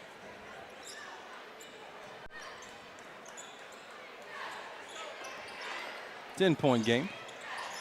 Just got the word I got to be at the soccer field in the morning at 9:30 in Southwest Houston. Lord have mercy. That's what I'm thinking. Did you just now find your tournament games? No, I knew when it was. Oh. I knew it was tomorrow. I didn't know the time. Okay. Baseball's pretty bad about it because they won't release the bracket till like Wednesday. But I was like, man, they're giving a soccer tournament on Friday. That's tough. Well, I'm sure some people knew. I just didn't. I've been busy. Well, you were here for this game on time today. Just because y'all told me. Listen, man, we got your back. We know you got a lot going on. Not everybody can do the research that you do to be prepped. I got up at 3:30 this morning. That's insane. That's sleeping time. Well, I woke up at 3:30 as well from my afternoon nap. I went to bed at 8. There's, you can handle that if you don't stay up till midnight. I get that. That's fair. I thought you were watching one of those shows or something that you like, watching Suits My again or doc gave me some cough syrup that had some sleeping stuff in it that I took about 7, and Mama said at 8 o'clock I was nowhere to be found. Well, it happens. We got a timeout taken by Coach Lamb and the Lady Pack. 1:54 to go in the 3rd quarter. It's a full timeout. We'll take the break with them. 32-20 right here on Lufkin Game Time in favor of Mount Pleasant. Need to save money on insurance? Give Joe Hancock and his team a call. Since 1965, the Hancock family has been dedicated to serving Texas with personal and commercial insurance. With 60 years of experience in Lufkin, our friendly and knowledgeable team is ready to help protect you and your family's most valuable assets. We've got the expertise to assist you. Call today for your free no-obligation quote, 936-634-4451. Joe Hancock Agency, your trusted partner in insurance, proud sponsor of Lufkin Athletics. We back the pack.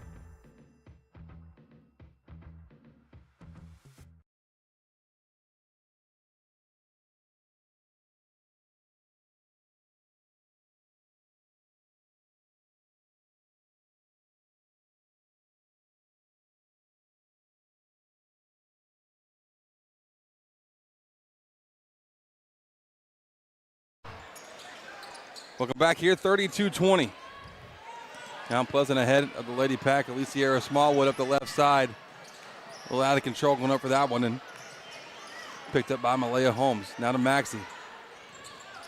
Maxie trying to lob it. Her pass deflected. Hines able to get hands on it and find Brandon. Brandon to her right to Bolton. Layup good, and one. Rakaya Bolton. That's kind of beautiful on their side. That's how you draw it up. Good steal, good outlet pass. Through the attention and then dropped it off perfectly. Like she'd done it before. Once or twice it appears.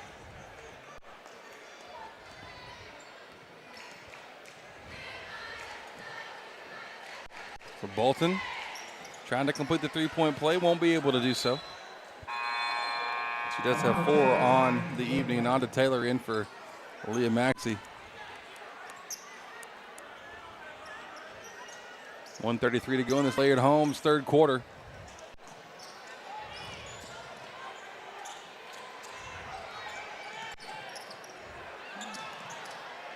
Maxey has it stolen away from her. Like Kaylin Brandon.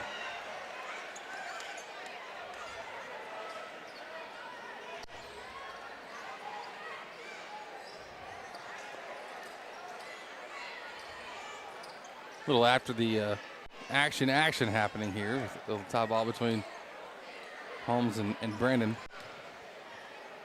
Coach pleading the case over there for. I can't get Jabris's attention. He's locked in, man. It's game time. No matter what sport it is, he's locked in. Holmes to her left trying to find McKelvey.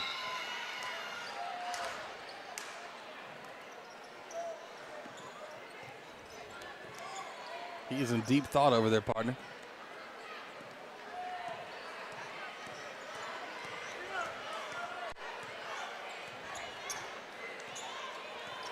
(34-20) Brennan.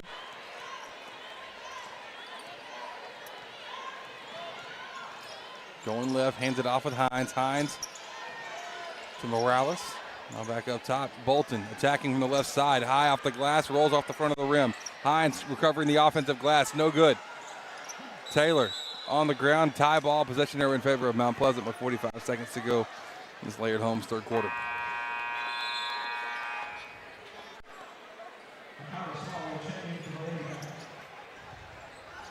No. Take you 2 hours to get over there.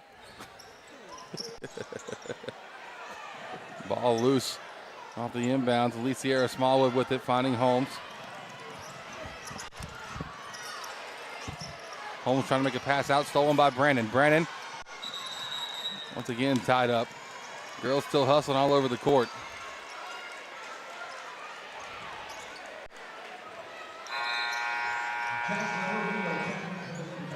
Jasmine O'Neill in for Malaya Holmes.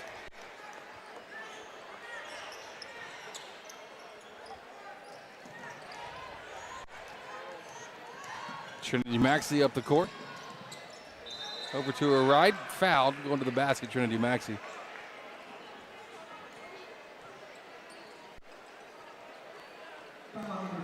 Lufkin's only put up 5 points here in this quarter. 15 for Mount Pleasant so far. Kaya Bolton picks up her first foul.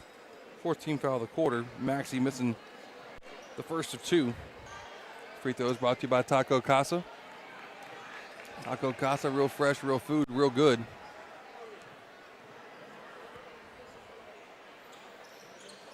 Trinity's second won't fall either.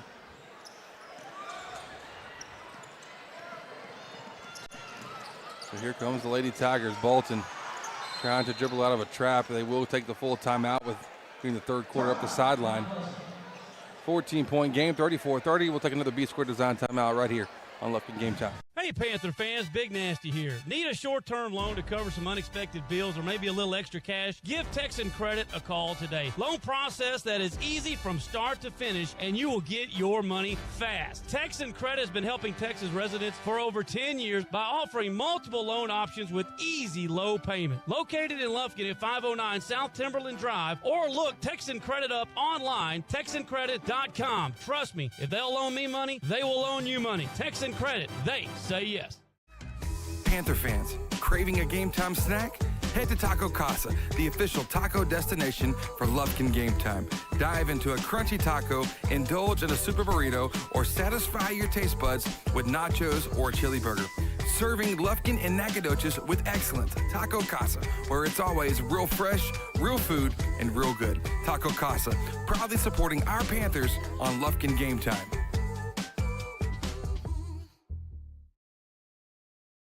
Go in this third quarter off the inbounds. Mount Pleasant double teamed. Kaylin Brandon with it to her right.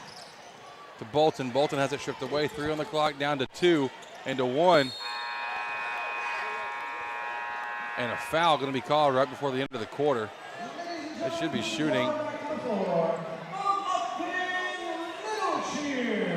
It should be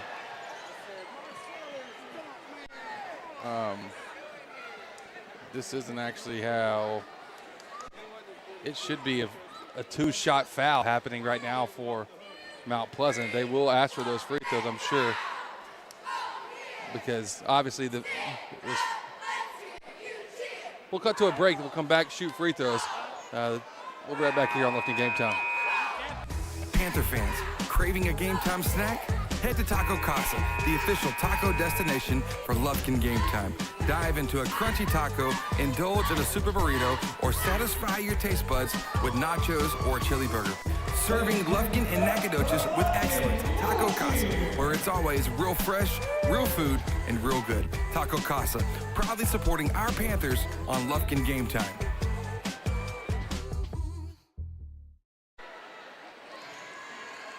So we're back. The quarter break hasn't technically started yet. Bolton making the first of 2 free throws.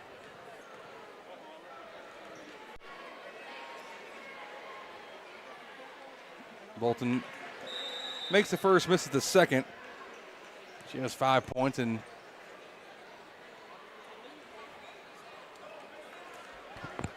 we're about ready to get this fourth quarter started now. This fourth quarter brought to you by CMC Recycling.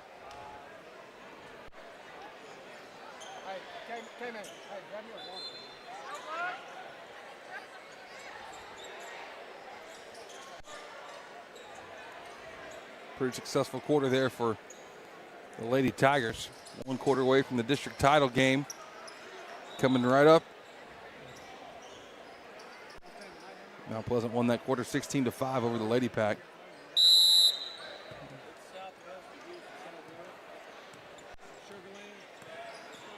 Here's Brandon. To her left to Hines. Trapped on the left side. Let's say last touch by Lufkin. It remains with the Lady Tigers. Boy, it is getting kind of packed in here. Pack the pack, baby. We'll pack Taco Casa tonight after the game. I know you will. We'll do some damage. A Friday night ritual. I can't think of anything better, to be honest. I can't. I got to do it in the morning. I'm leaving in the morning. Here's Aliciera Smallwood. I haven't looked. Gets inside. And she does a really great job getting to the basket. What happens for her is that she gets a little out of control at the rim. If she can learn the control piece at the end of that, she could become very, very dangerous as an offensive threat. Inside finishing is Shannon Hines, who has 7.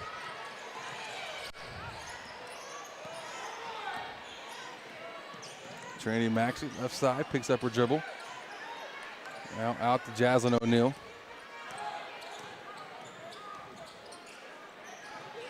Jazz to Akira. Shot blocked by Hines. Taylor, offensive board, won't fall. Aliciera's won't fall. Akira won't fall. I mean, that's 4 chances within 2 feet. On the 5th one, we're finally fouled. Ay, ay, ay.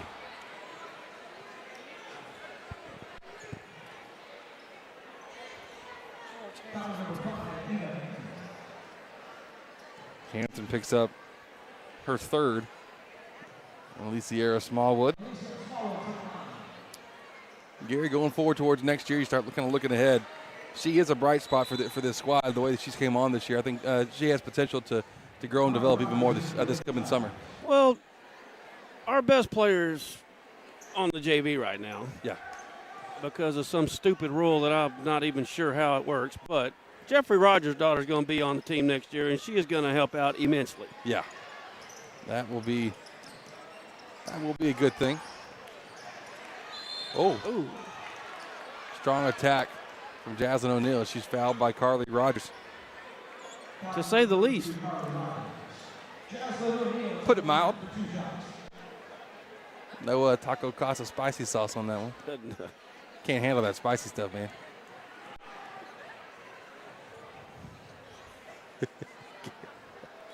O'Neal missing that one. Taco Casa free throws. Autumn Leroy in now.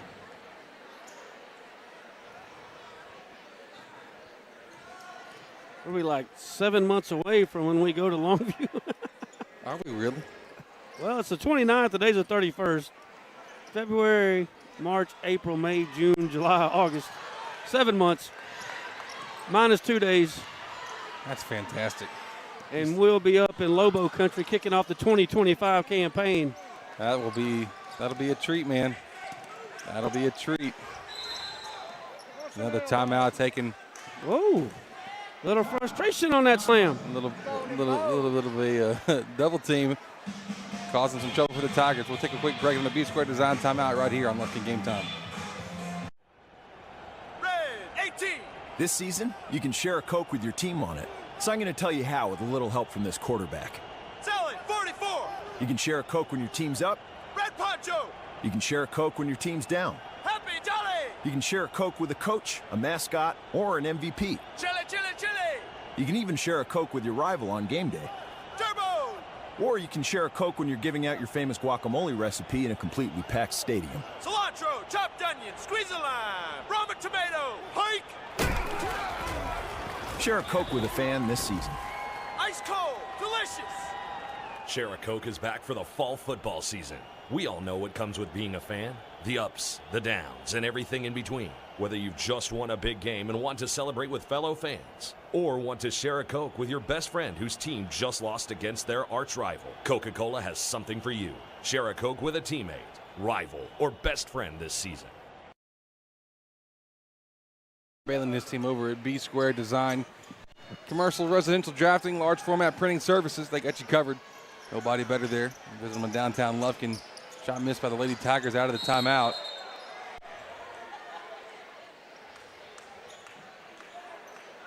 Getting a little rough here the second half, Gary. Yeah, foul's called at a premium now. Yeah. Move the start time up 30 minutes, and we're still not going to get off on the regular time. No, we're not. No, we're not. Will that be reevaluated next year, you think? Is that a year-to-year thing? Well, I think it's going to be 2 years maybe.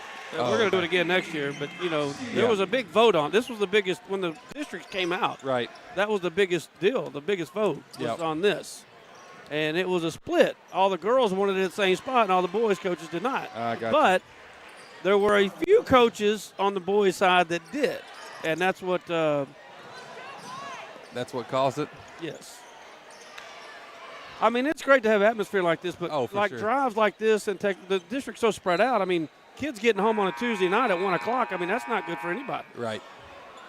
And that's the reality. That's what it was just for us, this last week. That trip happens twice in district just for us, Texas High, Mount Pleasant, but they have to make all these trips too. Yeah, no, it's not just our kids. Yeah.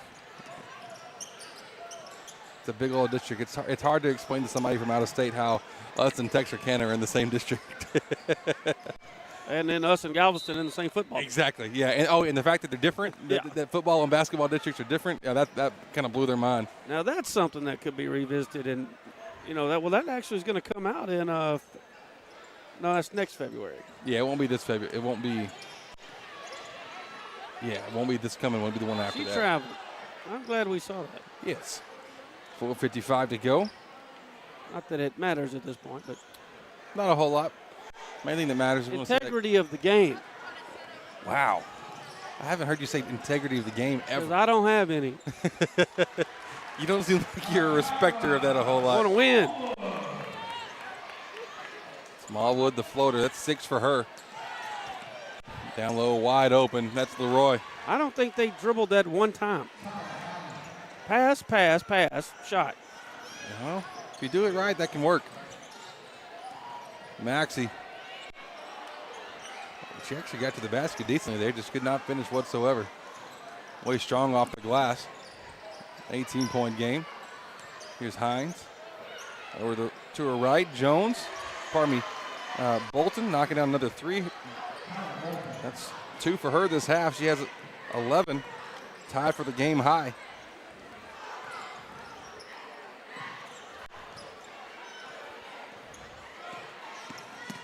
So 21-point game. Bolton trying to back up out of a double. Finds it over left side to Kaylin Brandon. Brandon the deep 2. That one won't fall. My man has Michael Jordan drawers. Wow. He said that came in from Amazon. Well, didn't he order you a pair as well? No? That's a miss. That's a miss, K-Man. I'm wearing Walmart drawers, and my man's wearing Michael Jordan Nike. Listen. Air Jordan, I just like to have died. Let's just add this to the list of things that listeners never asked for is what brand of underwear Gary's wearing tonight. Let's just put that on the list. I side-trolled you with that one. That wasn't the point of the story.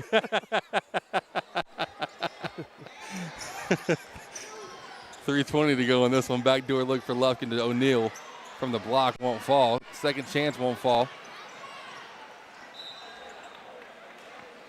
I mean, there's a definite lid on the basket right now within about 3 feet of the rim. 21-point game. The inbounds. Smallwood couldn't finish. Leads up to a Lady Tiger break. Hines by herself. That's good for Shannon Hines with 9 points now. 7 of those in the second half.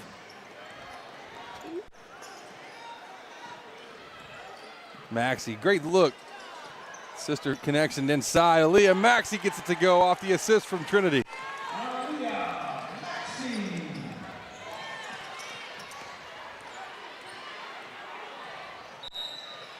Jazz and O'Neal fouled up the left side.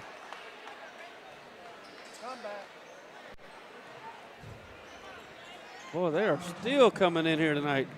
It's a great crowd. And I'm telling you. I see another one of our great sponsors, the Wolfman. Jamie Davis is in the house. I don't think he's looking. Well, either that or he didn't want to recognize you in public. That's probably both are probable. O'Neal making another Taco Casa free throw for the Lady Pack. Kyra checks in for her sister Alicia. In for Mount Pleasant is Taya Allen.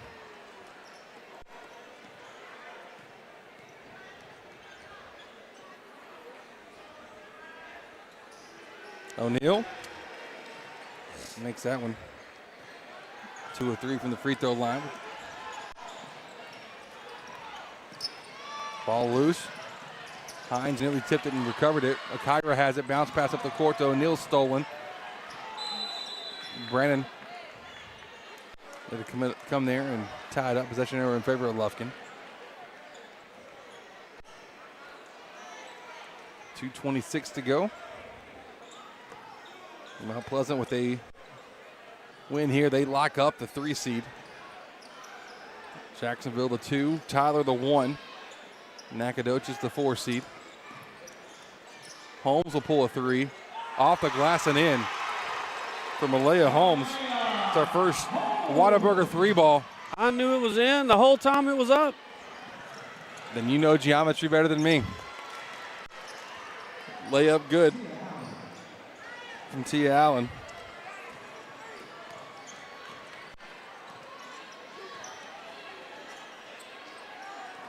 Fourth quarter once again brought to you by CMC Recycling. I see my man Chris Ball in the house on the far side.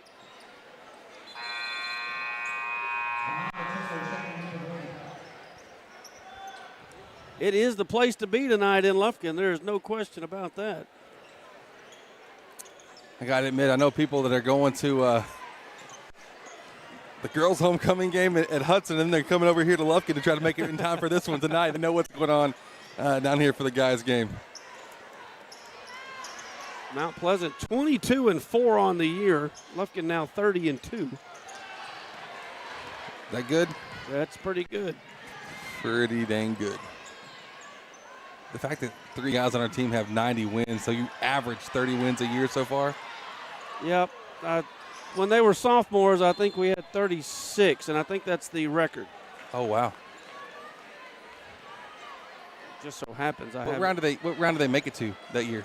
The regional tournament. Gotcha. That was the year right before I got here then. So I did last year. Okay. Let's see. 21-22. We went 35-5. Last year they went 34-4. And, of course, this year we're 30-2. With about? That's 99 wins, actually, isn't it? No. No, not math. They went math. 22-23. They went 34-4. Last year they were 24-13. So that is 58. So math is off somewhere. Well, listen. Don't ever do math in public. That's like golden rule number 6 for you, I think, tonight. Well, 30 plus 34 is 64. Give it up for these senior girls checking out here for the last time on the court for the Pack. Ananda Taylor, Trinity Maxey, and Aaliyah Maxey.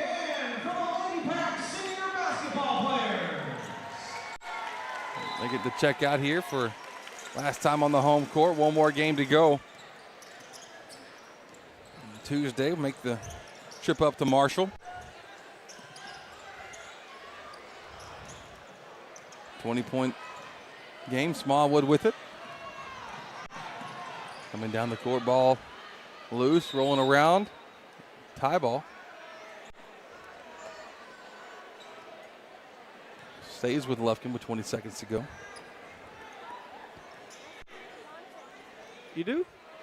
Smallwood to her sister. Losing it. Here come the Lady Tigers with it. Kaylin Brannon up the left side. Layup missed. Offensive board, Hines. That's good.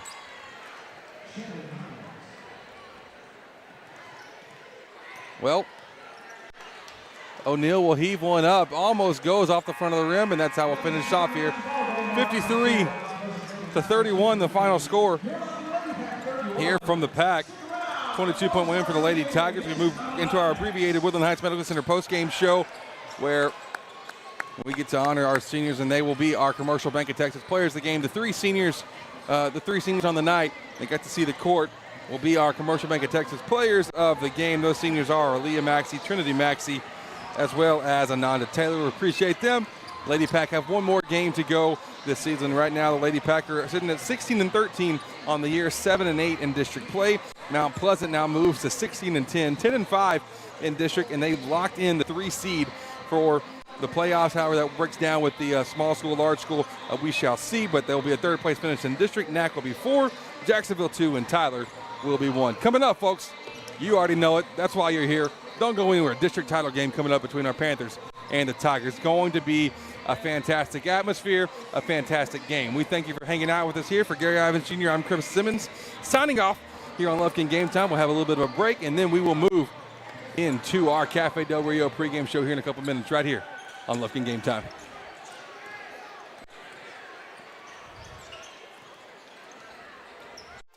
Stay in the game with the Lufkin Game Time app. From live broadcasts and game alerts to exclusive highlights, schedules, and the latest Panther news. Download Lufkin Game Time on the App Store and Google Play. Lufkin Game Time, the home to Lufkin Panther and Lady Panther sports. Panther fans, craving a game time snack? Head to Taco Casa, the official taco destination for Lufkin Game Time. Dive into a crunchy taco, indulge in a super burrito, or satisfy your taste buds with nachos or a chili burger. Serving Lufkin and Nacogdoches with excellence. Taco Casa, where it's always real fresh, real food, and real good. Taco Casa, proudly supporting our Panthers on Lufkin Game Time. For the first day of school, for the last day of work, for the satisfaction of a job well done, for the ideas that change the world, for good times, for not so good times, for her future and hers and his, for serving our customers and connecting communities. We're here with you for good. Austin Bank, with you for good. This is a Whataburger table tent. An orange and white trophy for your made-to-order burger. It means we cook your meal up fresh. And don't get up, because we'll bring it right to you. So if you're looking to sit down and celebrate the fact that you left it all on the field, we've got your number. Whataburger, just like you like it. Red 18. This season, you can share a Coke with your team on it. So I'm going to tell you how with a little help from this quarterback. Sally 44. You can share a Coke when your team's up. Red Poncho.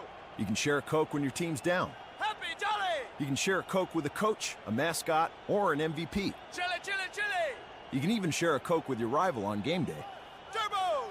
Or you can share a Coke when you're giving out your famous guacamole recipe in a completely packed stadium. Cilantro, chopped onion, squeeze a lime, Roma tomato, hike. Share a Coke with a fan this season. Ice cold, delicious. Share a Coke is back for the fall football season. We all know what comes with being a fan. The ups, the downs, and everything in between. Whether you've just won a big game and want to celebrate with fellow fans, or want to share a Coke with your best friend whose team just lost against their arch rival, Coca-Cola has something for you.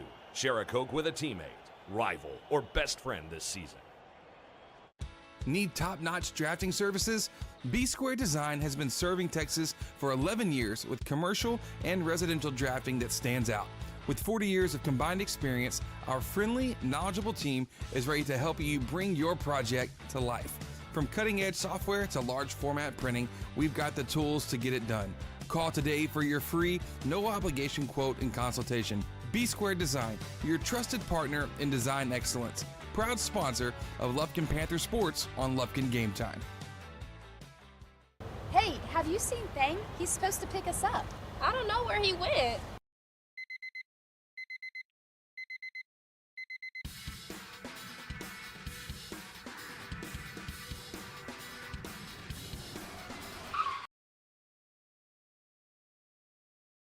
Hey guys, it's game day. Let's go. Hi folks, JJ Webb here from JM Chevrolet, your East Texas Chevy dealer, and we're fired up for this Lufkin Panther football season because at JM Chevrolet, we back the pack. So let's go, Panther Nation. JM Chevrolet, together let's drive.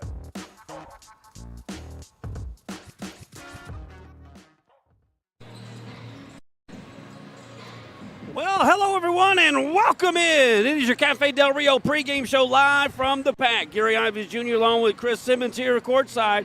And boy, do we have a good one for you tonight. The District 10 5A championship will be decided. Our Lufkin Panthers rated number 12 in all the land, 30-2 and 13-0 in district. These Mount Pleasant Tigers, 24-4, 11-1. They're number 16. Well, it depends what poll you look in, 16 or 22, either one. Either way, Chris, we got a top 20 matchup tonight here at the Pack. It is a packed house, and we got an atmosphere that has playoffs written all over it tonight. 100%. If this game lives up to the hype of what we saw in the first matchup where we were on the road at Mount Pleasant, I'll tell you what, you're in for a fantastic game. It was a 4-point game. Lufkin won 59-55, and it was all heart and all smarts, too, on behalf of the Pack. I'm really excited to see what happens here in this one. It was New Year's Eve. It was a long trip up there. Obviously, Austin led the way with 19 points. Newman and Skinner had 8, along with Parks in that ball game. And the Panthers got out of there with a good win, a very physical game. As you were there, I was watching you guys on TV as I was on the trip with mom and the family, but, man, it just looked like a real physical, defensive-laid football, basketball game. It was. It was very physical, and it was also a game where I feel like, honestly, Gary, there was a point in the fourth quarter because with physical games, it's going to try you in a lot of different ways. It's going to challenge you physically, obviously, but mentally, I think that's where Lufkin won the game last time. It was one of these things. Coach McManus is one of my favorite things I've seen him do this year.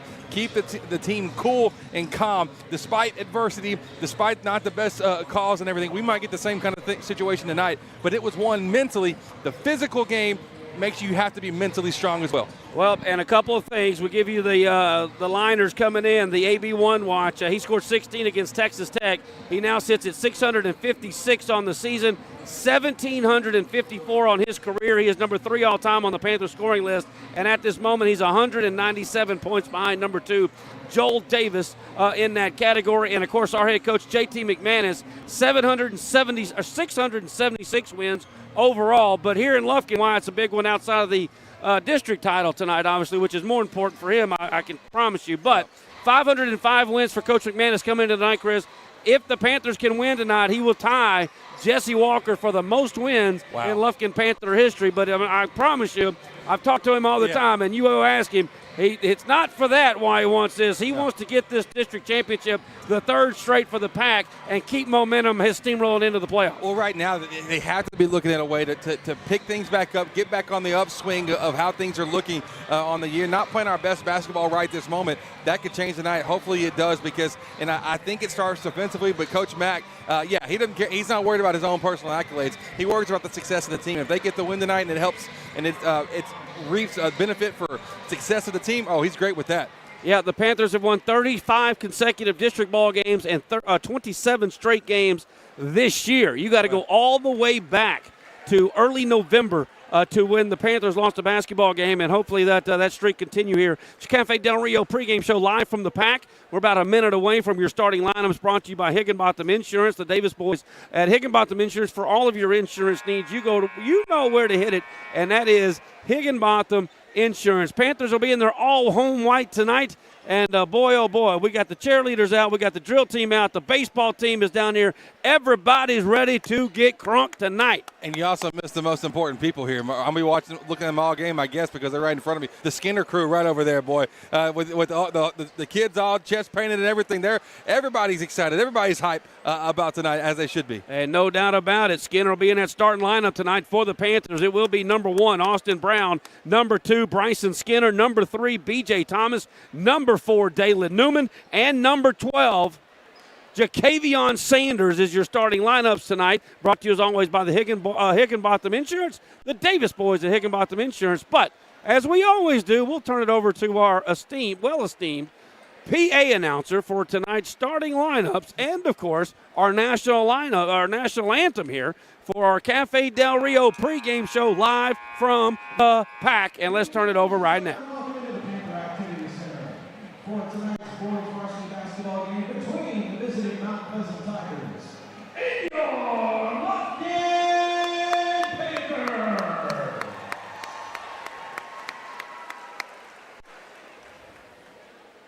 Let's introduce tonight's starting lineup. First, for the visiting Mount Pleasant Tigers, at guard, 6'1" senior, number 12, Jaden Herman.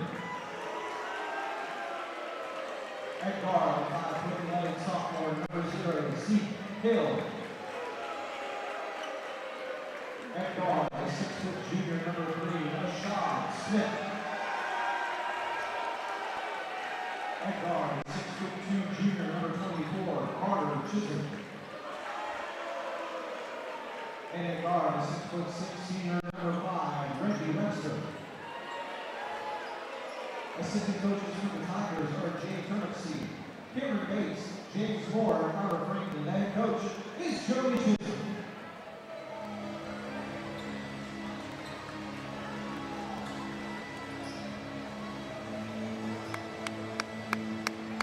Panther Nation, on your feet, and let's introduce the starting five for your Lufkin Panthers. At guard, 6'20" junior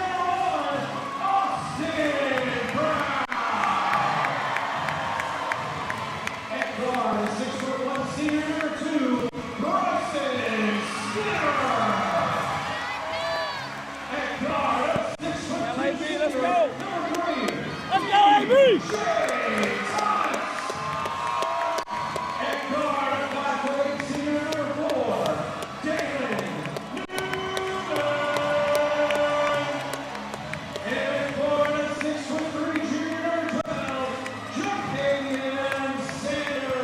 And there is your starting lineups tonight for our Lufkin Panthers. Brown, Skinner, Thomas, Newman, and Jacavion Sanders for the District 10 5A championship, the #1 seed, and more importantly, that pride on the line. Let's go tonight. This is what it's all going to be about in 6 games when the playoff starts in about 2 weeks. Yeah, 100%. And this is the game. There is a clear drop-off when it goes from Lufkin, Mount Pleasant, and the rest of the district. Tonight is the night for the guys to come out, set the tone, and send a message. Here we go. It'll be Webster and Sanders, your security and guarantee tip-off from center court. And we are underway here from the pack.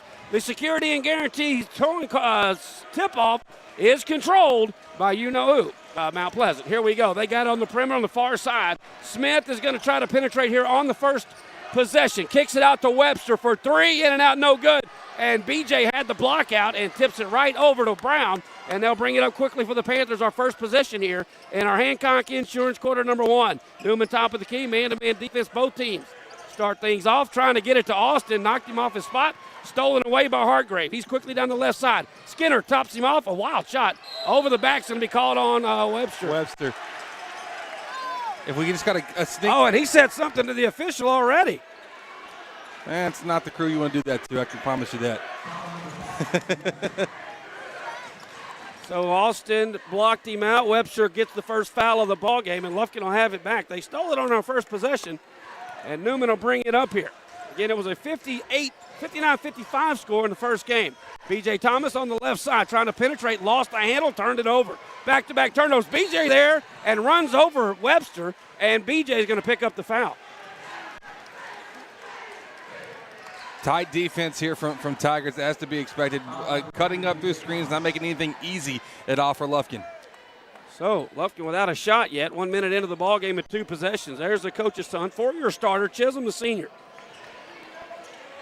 Passes it to Webster, now over to Hartgrave on the left wing. Chisholm back with it on the baseline. Lost the handle on it, had to pick it up. Cross court pass. Webster, deep 3 off the front iron, won't go, hits the top of the backboard, and that'll be coming Lufkin's way. So both teams scoreless. However, they've shot 3 times, and we have yet to get one up. Newman will try to change that right here. Hands it off to Skinner. Skinner saw an alley. Crossover dribble, brings it back out, hands it off to AB on the left side. Austin Brown.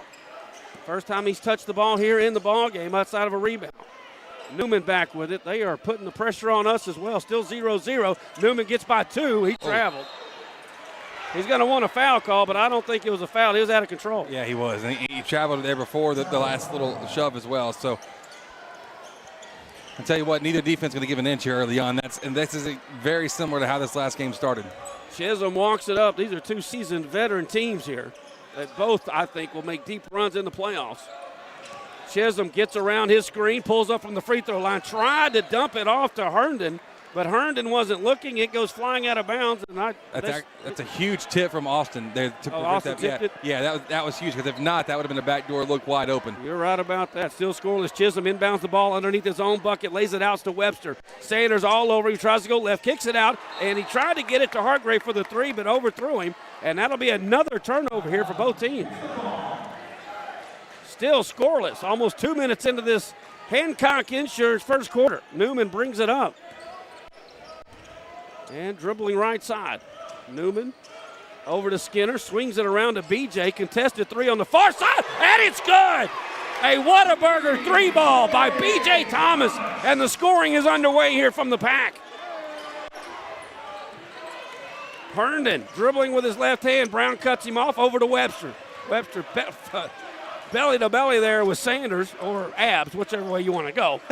Swings it around over here, and Herndon loses it out of bounds once again. For us, that would be belly. You and I would have been belly to belly. That was more ab to ab. 100%. Great defense. Lufkin back with the ball after the turnover. Newman brings it up for the pack in the all-white with the purple trim. Hands it off to BJ. Swings it over. Austin still looking for his first shot. Pulls up from 3, three, off the mark, no good. Long rebound, ran down by Sanders, tips it over. Ball's all on the court over there. They don't call it. Jump ball, dribbled out of bounds. Lufkin ball. Good hustle by Skinner. That was great recovery defense there. Boy, great hustle by both teams. You knew this was going to be a gigantic Titan fight, and so far that's what we're getting. Everybody bringing their best effort, especially on the defensive side. We said your defense is going to set up the key to the offense.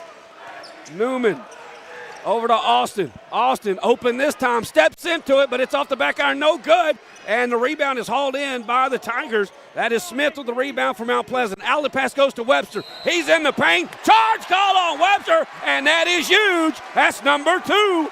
And we're not talking about number 2, Kevo Taylor. That's the second foul on Webster. That's a really, really big deal. Webster, he's their guy. I'm with you. He's the guy that I'm most worried about both sides of the ball. And for how to have 2, we'll see what happens if they let him keep playing here in the first. He is still in the ball game, man. He's got the only 2 fouls so far, 4 of them called. Skinner trying to go right side. Nowhere to go. He is cut off defensively in the paint. Tied up. Probably going to be a jump ball call there.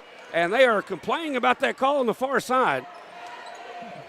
That's going to be a jump ball situation. It'll come back to Lufkin on the alternate possession. Lufkin Coca-Cola stats. Austin Brown looking for his first bucket of the game. Step up 3, another one, too hard, but Skinner will run it down for Lufkin. Swings it out to Newman. Newman stepped out, thought about the 3, brought it back out. Lufkin leads it 3-0. Brown 0 for 3 from 3. Fires up another one, 0 for 4 for 3. He doesn't have to force it on that. I know he feels the pressure early on, but you don't have to take that quite yet. Skinner with 2, or excuse me, Webster with 2 fouls, gives it up far side. That's pretty much an air ball fired up by Smith. Rebound to Chisholm. He hits a 3. That's short, no good. And rebound by B.J. Thomas. Pretty ugly offensively, both sides of it here, but the energy's high. Skinner in the paint with the right hand. Can't get it to go. Chisholm with the rebound for the Tigers. Quickly down the right sideline. Pulls it back out. B.J. Thomas squares him up defensively. He's in the paint. Kicks it out to the corner. 3 ball by Herndon. Off the mark. No good. Rebound by Brown. Austin quickly kicks it out to the right side. Left side. B.J. for 3. That's off. He traveled. Yeah, he did. They're going to call Skinner for the travel. Yeah, he caught it. I said B.J. I'm sorry. It's all right. No, you're good. But he caught it, then took the steps. And you can't do that. Both teams settling for a lot of 3s here in the first quarter. Well, I imagine they're going to be hitting them a little bit later on, but right now everybody's too juiced right now. And here we go. Hartgrave with it, dribbling to the right side, kicks it out of bounds. That's Lufkin basketball. I think we need to see who Webster's going to be guarding in the paint and go right at him. 100%. If you can get him in the right switch here. There we go. We see Marcellus, Kevo, and Javarius all checking in here for Lufkin. JM Chevrolet substitutions. Javorius White, Kevo Moore, the man of the game on Tuesday night, and Marcellus Parks in the lineup for head coach JT McManus, and that is your JM Chevrolet substitutions. Newman brings it up for Lufkin. He and Brown remain in the ball game. This is the guy you want guard. Yeah, there we go. Swings it over to Javorius. White back to Brown. Swings it around to Kevo. Kevo had 19 on Tuesday night. The sophomore. Swings it over to Marcellus. Back to Kevo. Kevo gets a screen. Goes baseline. Thought about the shot. Can't get it. Out to Marcellus. He goes in the paint. Goes up with the left hand. He's fouled. And Marcellus Parks will head to the line for a couple of shots. Was that on Webster? That's on Webster. That's on Webster. They're saying he got him with the body. That's 3. Webster. That is, oh my. Webster, and that's exactly what we needed to do. Coach McManus makes a great call. Get it inside and go to Webster. Somebody else might have said that a minute ago, but I'm not calling out any names. Hold up. Nope. They are changing the foul call now. What? They called it over. They changed it. Baseline official. So you're letting them tell you who made the fouls? You called it on 5 and you changed it. Changed it over to 12 in Herndon. Marcellus missing the first free throw. Taco Casa free throws. Don't do that. Don't do that. Get us thrown out of here. Second free throw in and out as well. We missed them both. And Smith gets the rebound. Boy, that is just, you call a foul, then the coach makes you change it. I don't know who did the foul, but I know he called it on 5 to begin with. Yes, that's exactly it. Chisholm now trying to get through the double team. He'll have to pull it back out. Kevo Moore stops him up. Chisholm, crossover dribble between the legs, goes right, lost the handle on it. Marcellus almost got it back. Coach McManus wants a travel call. We won't get that. We're not going to get a call here, I can promise you that. You would think we're at home with the crowd, but that's about it. Hargrave going baseline, and they're probably going to get a foul call. Let's get the number right. Foul call on Marcellus there. He picks up the second team foul for the Panthers, 3 against the Tigers here in this first quarter. Still 3-0. There's Hargrave, wide open for 3 again off the front iron. Webster gets the rebound. That's another charge. He ducked the shoulder. Air ball fired up. Austin Brown with the rebound. Outlet pass to Marcellus Parks. Kicks it out. White from the corner. Yes, sir! Count it, baby! Whataburger 3. Lufkin leads it 6-0. You hear this place? Boy, oh boy. Chisholm walks it up for the Panthers, for the Tigers. 2 minutes to go here, first quarter. Newman all over him. Gets a screen. Brown stays with him. Passes left to Webster. Webster in the paint. Goes up. What are you going? This is a joke.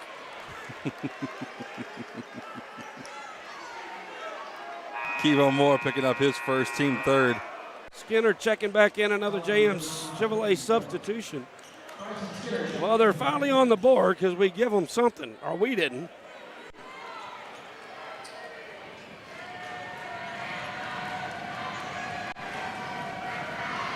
Webster's free throw is no good. Off the front iron, clank. Ball don't lie. 6-2 your score, under 2 to go. Marcellus Parks gets around his man in the paint, goes up with the left, and it's good. The senior Marcellus Parks, his first points of the game. Lufkin leads at 8-2. Chisholm dribbling right in the paint, kicks it out. Over to Webster, spin move, kicks it over. Herndon, right wing, back to Chisholm. Chisholm goes baseline, doesn't like what he sees, throws it to the corner. There's a 3, in and out, no good. Marcellus had the rebound, couldn't get it, and it's out of bounds. That's Lufkin ball.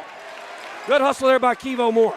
Much better help defense there by the Pack than what we saw against Texas High. Now the third man still has to get back to cover that corner 3, but a much better help to helper, that time done by Austin Brown.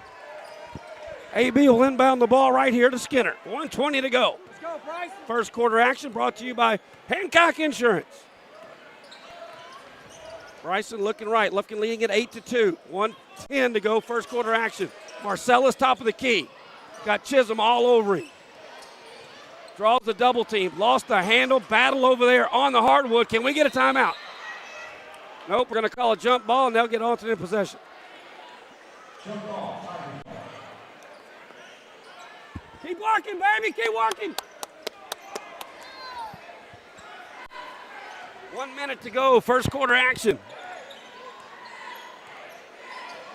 Chisholm walks it up for the Tigers. Dribbling left. Hands it off to Hartgrove.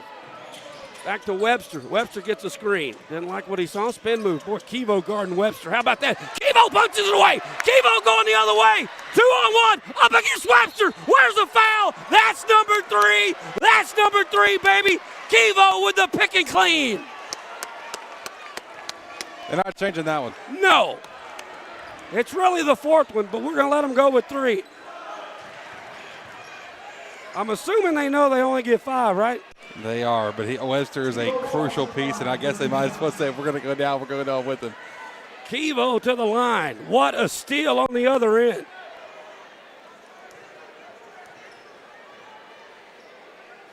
Get in there. Atta baby. Taco Casa. Tacos. Kevo, the hero. Trip McManus, the sophomore, checks in. Another JM Chevrolet sub, giving AB a break here. 38 seconds, first quarter. Hancock Insurance. Mr. Hancock and Jalen Markin, the guy stopping and Sam rattles it in again. 10-2. Tee him up, baby. Chisholm walking it up slowly here. Webster out of the game now. Chisholm had 55 free throws in the game in Mount Pleasant. He's going to be under that here in this one. Maybe 12 for 12, but it felt like 55, that's for sure. Passes right side. They're playing and holding for the final shot with 20 seconds to go here, down 10-2. Panthers really are involved tonight defensively. Skinner all over Chisholm. 6 seconds, excuse me. Chisholm dribbles, fires up a desperation three. That's not even close. Marcellus with the rebound. Way to go, guys! That's what I'm talking about. Bryson Skinner just earned all his points right there. Panthers lead it 10-2, baby. First quarter's in the books. We're brought to you by Hancock Insurance. Headed to the second here on Lufkin Game Time. Need to save money on insurance? Give Joe Hancock and his team a call. Since 1965, the Hancock family has been dedicated to serving Texas with personal and commercial insurance. With 60 years of experience in Lufkin, our friendly and knowledgeable team is ready to help protect you and your family's most valuable assets. We've got the expertise to assist you. Call today for your free no-obligation quote, 936-634-4451. Joe Hancock Agency, your trusted partner in insurance, proud sponsor of Lufkin Athletics. We back the pack.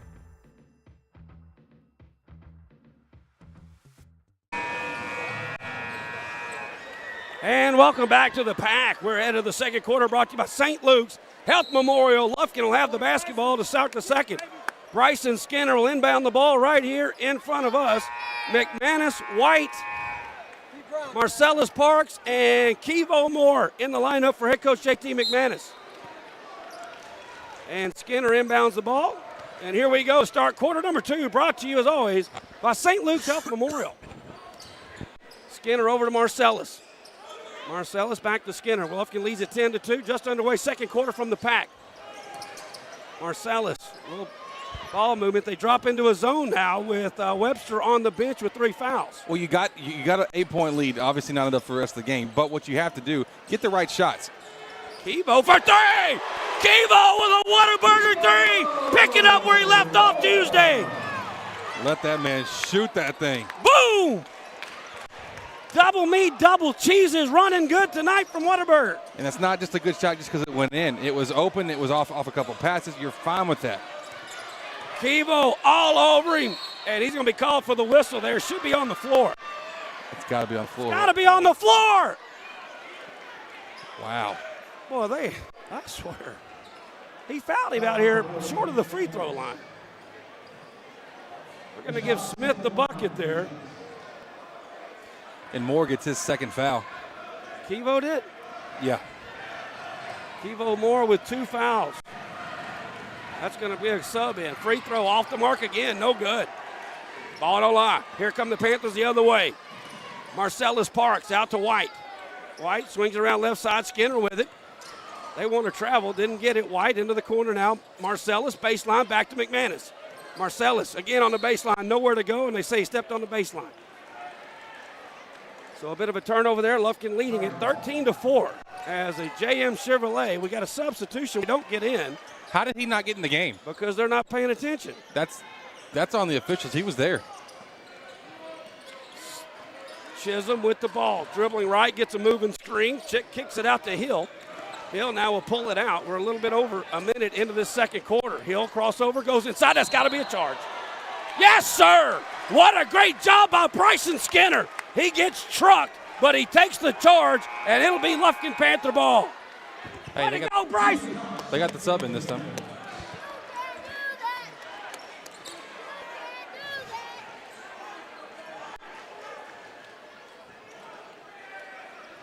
Here we go. Panthers with the ball, leading by 9, 13-4.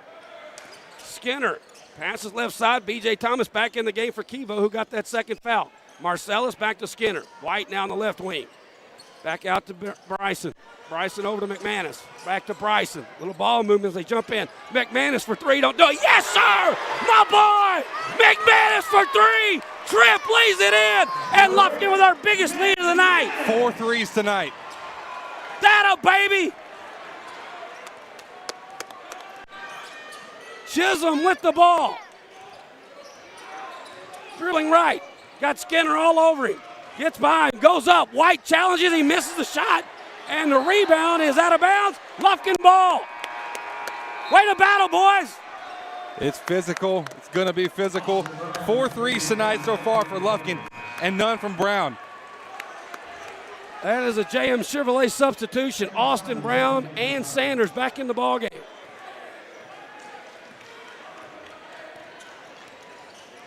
Four seniors and AB in the game right now for Coach McManus. We lead at 16-4. Handoff. That's Marcellus in the paint, kicks it out. B.J. Thomas, yes, sir! Another Whataburger 3-ball, and the Panthers are rolling 19-4. They want a timeout, baby. Woo! It's a 60. We'll take a B-square design timeout with them. Lufkin leads at 19-4. We're back right after this. Hey, have you seen Thang? He's supposed to pick us up. I don't know where he went.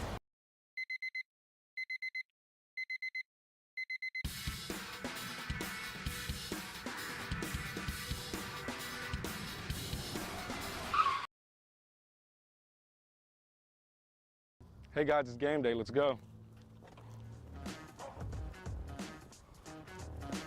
Hi folks, JJ Webb here from JM Chevrolet, your East Texas Chevy dealer, and we're fired up for this Lufkin Panther football season because at JM Chevrolet, we back the pack. So let's go, Panther Nation.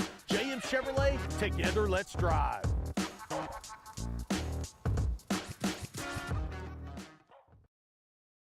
Back to the pack where the Panthers have knocked down 3 threes in the second quarter. Thomas, Moore, and McManus.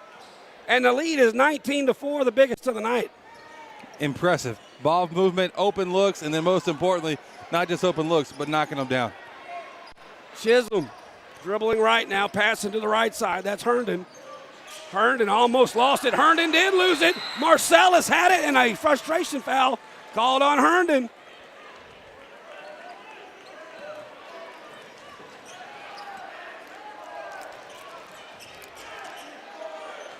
Boy, oh boy. Tough drop. Skinner inbounds the ball to Marcellus. Here we go, approaching the 5-minute mark of this second quarter, brought to you by St. Luke's Health Memorial. Skinner spins out of traffic, dumps it into the corner. Marcellus thought about the three. Pump fake, comes out, kicks it out. BJ might have traveled. That's going to be the call. He shuffled. He did. He shuffled on the catch. That's okay, though. Defensively, you've been so locked down. You've got to keep that going here. They're getting frustrated. They as they should be, but you've got to keep applying the pressure here if you're Lufkin. Oh, Skinner and Kevo, they're going to do that. Skinner, or excuse me, Chisholm dribbling left, hands it off. That's going to be Smith. Back over to Hill. Hill pulls up for a deep three, and it's an air ball. No Rebound by Austin Brown. Outlet pass goes to B.J. Thomas on the left side. B.J. into the corner, gets it back from Bryson. Out front now to Skinner, or excuse me, to A.B. A.B. to Skinner. Skinner pump fakes, goes left, in the paint. Oh. Boy, little miscommunication there with him and Marcellus. They're both doing the right thing, honestly. It's a good backdoor look for Marcellus. It's a good find for Skinner in the corner, and they just had a miscommunication. That happens. Even Coach McManus gave the 2 thumbs up. It's okay, guys. It was good thinking on both parts. Keep it up, Ten. Come on, baby. Skinner gets Chisholm the minute he crosses the timeline. Chisholm directing traffic over there. The senior has yet to score. The captain dribbling left, hands it off to Hill. Hill back to Chisholm. Chisholm trying to go baseline. We cut him off. He fires it up. That won't go. Contested. A.B. with another rebound. The outlet pass goes to Marcellus. Marcellus! The dog man! Make him like it, baby! Marcellus with the left-hand slam. And the senior now with 4, and we lead it 21-4. Talk about giving the fans what they want to see. On the far side, into the corner, Hill goes baseline, kicks it out to Chisholm. Contested 3, off the mark, no good. That's a foul, they don't call it, but A.B. gets the rebound again. Austin kicks it over. Marcellus, foot on the line, it's a 2, it's a 2. It was a 2, but it was a great shot, and the Panthers are rolling, baby. Another B-square design. Timeout. 23-4 Panthers. We're back right after this. Panther fans, craving a game time snack? Head to Taco Casa, the official taco destination for Lufkin Game Time. Dive into a crunchy taco, indulge in a super burrito, or satisfy your taste buds with nachos or chili burger. Serving Lufkin and Nacogdoches with excellence. Taco Casa, where it's always real fresh, real food, and real good. Taco Casa, proudly supporting our Panthers on Lufkin Game Time.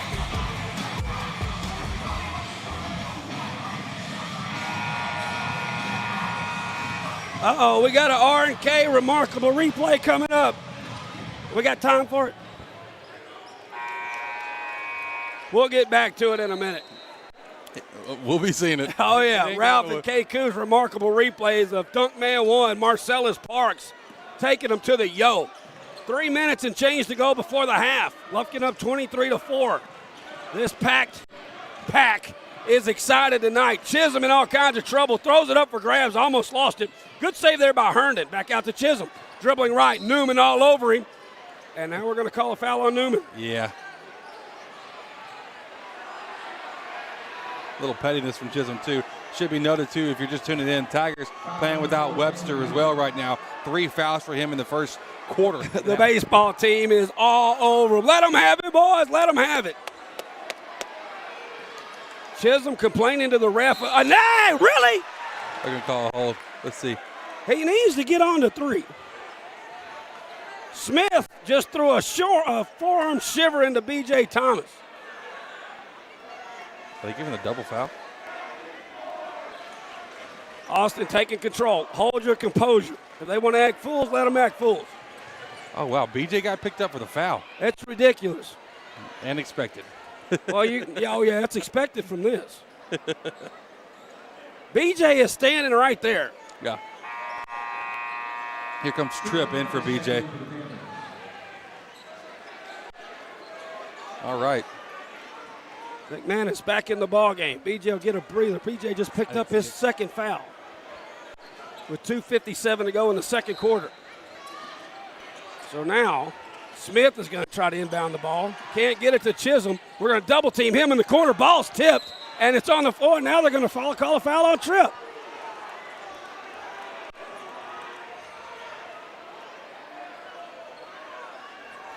We might as well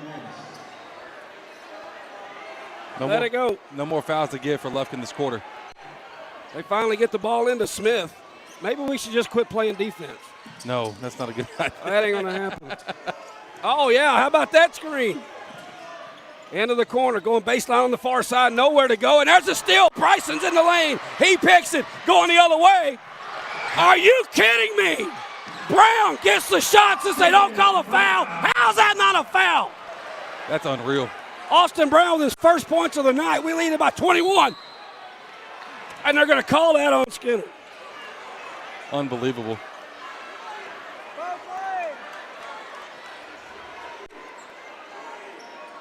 You expect bad calls when you're on the road. You just get it. But we get it worse at home. It's like we get better calls on the road. Yeah, it's interesting. Now, that one I thought was a foul for Skinner, but I don't know. But I don't know how. What is that? That's the one that doesn't make sense on the other end of the court. Well, he finally made one. That's their third point of the quarter. It's cut the lead to 20.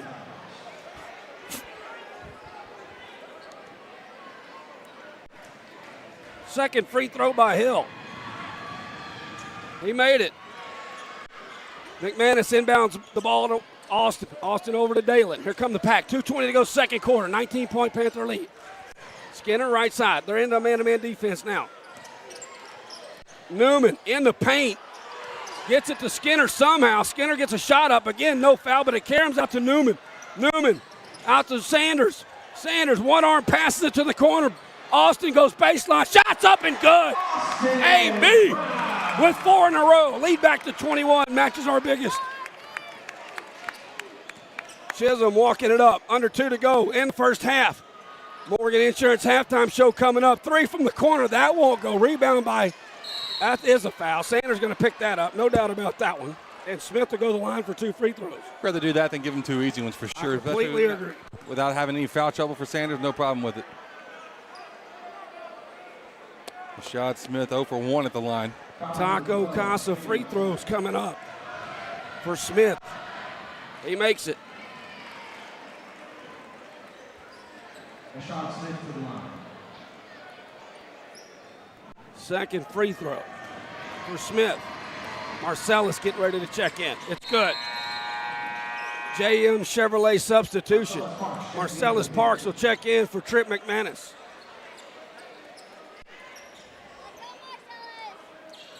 .143 to go. Lufkin up 19.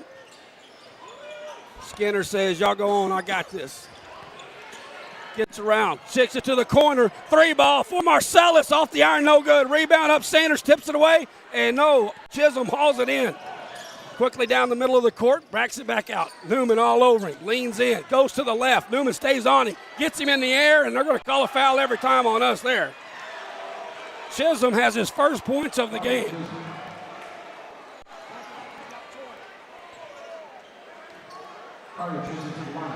Shocker, it's only his first free throw. McManus back into the game for Newman. Well, if you're the Tigers, you are doing what you've got to do right now. You've got to get in there and force the whistle to be called if you're on the other side of this thing looking. But, man, Lufkin's also been on the inside, just not getting the same kind of call. Free throw, no good. Marcellus with the rebound. The outlet pass goes to Skinner. Skinner's in the paint. 3 on none. He's the none. Out to Sanders for 3. It's off the mark, no good. Bryson gets the rebound. In the paint, out to McManus. Over to Marcellus. Into the corner. Sanders goes baseline. Corner. Bryson. Open. 3. Nope, won't go. Tip ball. Marcellus is on the ball, on the floor with it. We got it.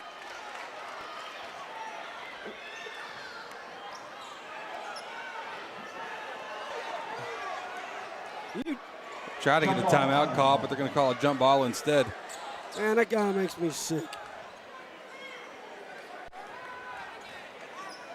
Keep him in the game. Somehow they got it back. 50 seconds to go. They've scored 4 points in a row. Chisholm doesn't want the screen, goes the opposite way. Almost lost the handle on it. Skinner's not giving up any room. Trying to fight through the screen that Cheatham's leaving. 37 seconds to go. How many seconds you get? They're saying he's not within 5, but that's questionable. Into the corner. 3-ball fired up. That's another air ball. It was so bad it drew no iron. They got the rebound. And somehow Smith lays it up. He's got 6 in the quarter. They've scored 6 in a row. Lead is back. Austin Brown, double team. No foul called again. 12 seconds left. Chisholm gets a screen. Goes left. Travel! My God, he traveled! You're going to count that? Oh, my gosh. He traveled! Is there no travel on the play?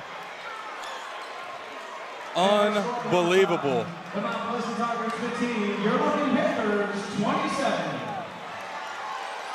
Unbelievable. Unbelievable. The worst. Absolute worst. So it was a 21-point game, and it is now 12 as they score the final 7 of the second quarter. That brings us to halftime. Morgan Insurance halftime. We'll take a quick break. We'll be back right after this. When it comes to repairing your vehicle, you always have a choice. At S&W Expert Jeff, we probably need to get it back for senior night. The standard for excellence with Jeff, state-of-the-art equipment. we probably need to get it back for their senior night presentation. And over 40 years of industry know-how. They got us a new car. They got us a new car. No, this is your car. We just fixed it correctly. Thank you so much for our new car. No, this is your car. She plans to graduate with a bachelor's degree and continue nursing and continue pursuing her career in athletic training. Yeah. Ladies and gentlemen, ACL Reeves.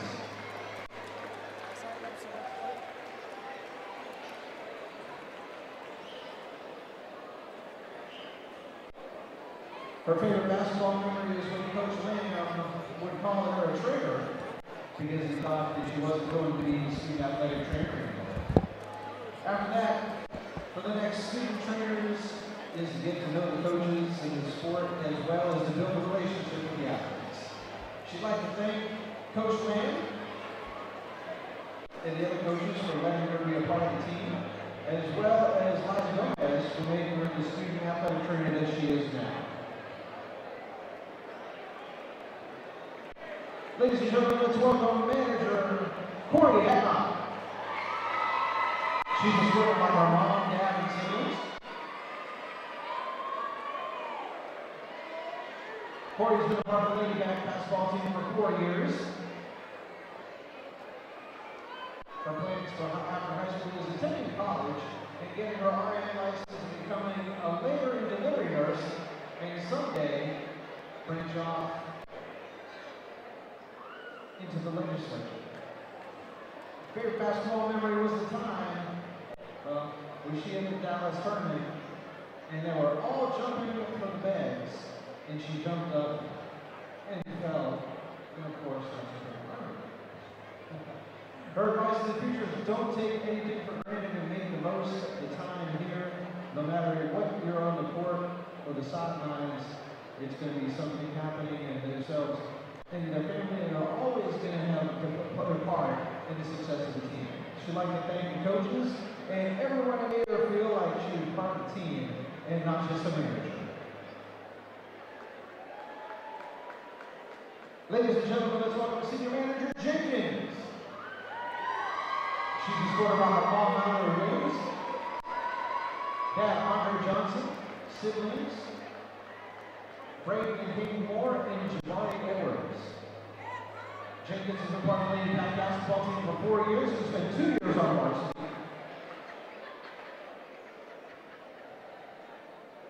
Her plans for after school is to graduate college with her bachelor's degree in social work. Her favorite basketball memory is when she was first one of the managers, and she saw Coach Lamb on the hallway. She yelled, "Jenkins!" where everyone would hear it. Her advice to the future managers is prepare yourself, because it can feel like a long journey, but it can also be eventually to where you enjoy every moment. She'd like to thank Coach Lamb, Coach Jones, and Coach Shepard for telling her that she's a very good manager.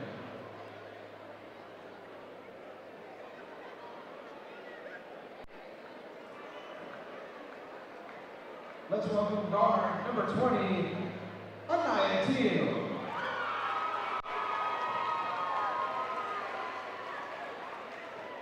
She's escorted by her mom, her stepdad, and her sister, and her grandmother. Teal has been a part of the Lady Pack basketball team for 4 years and spent 2 years on varsity. After high school, she plans to go to Pregame A&M to pursue a career as a radiology nurse. She also plans on having a clothing brand within the next 3 years. Her time in basketball with one of her favorite memories was the JV game, where she was a sophomore and we're up that year. But most of all, her favorite memory is practice.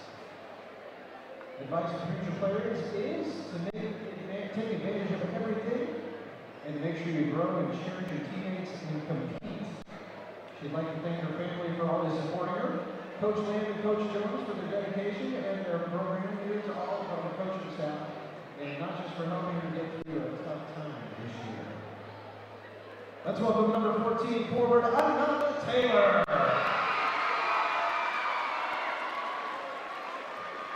She's escorted by Jerron Mitchell, her mom, Pete Taylor, her father, and Rebellion Johnson, her brother, and Jamari Davis, her brother. Ananda's been part of the Pack basketball for 4 years and has spent 3 years on varsity. She plans to attend SFA for general studies. Her favorite basketball memory is when her and Coach Lamb went viral on TikTok, if anybody's seen that. Advice for the future, give all you have because we'll end fast. She'd also like to thank her mom and her stepdad and her granny for being there through the good times and of course the bad ones, and not giving up on her. Ladies and gentlemen, next guard, number 2, Trinity Maxey. She's escorted by her mom, Michelle Good, and her dad, Tommy Maxey, and her aunt, Sharon Adams. Trinity's been part of the Lady Pack basketball team for 4 years and spent 3 years on varsity. Her plans after high school this summer, she plans to study radiology and biology at Angelina College and Stephen F. Austin State University, with the goal of becoming an OBGYN. Her favorite basketball memory is winning the Hudson Tournament, and her future player's advice is find your role on the team and embrace it. Whether you're a starter, coming off the bench, your contributions are valuable. Support your teammates, work in practice, and always be ready when your number is called. She'd like to thank her teammates, coaches, and her family. And now forward number 1, Aaliyah Maxey. She's escorted by Aaliyah and Tommy Maxey. Aaliyah's been part of the Lady Pack basketball for 4 years and has been 3 years on varsity. for nursing or law. Her favorite basketball memory is when Pinner, Mays, Teal, and Taylor jumped in the pool at our tourney in like 20-degree weather. They were seizing and coughing the rest of the tournament.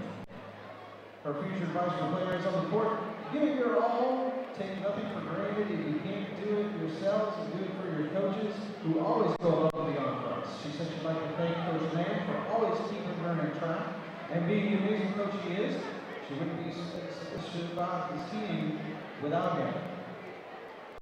She thinks he is thanks for being a safe space and on and off the court all 4 years. Ladies and gentlemen, let's give it up for our Lufkin Lady Pack seniors.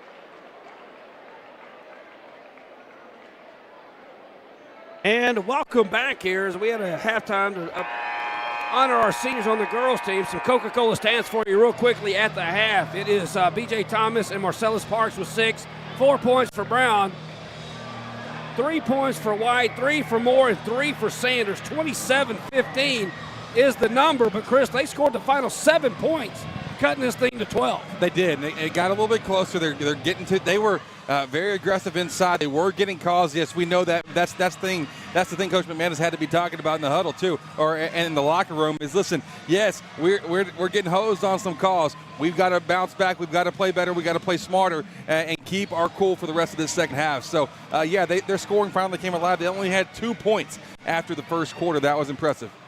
Yep, no doubt about that. And the free throw percentage, 4-7 for them, 2 of 4 for Lufkin. And again, they shoot 6 free throws in the second quarter.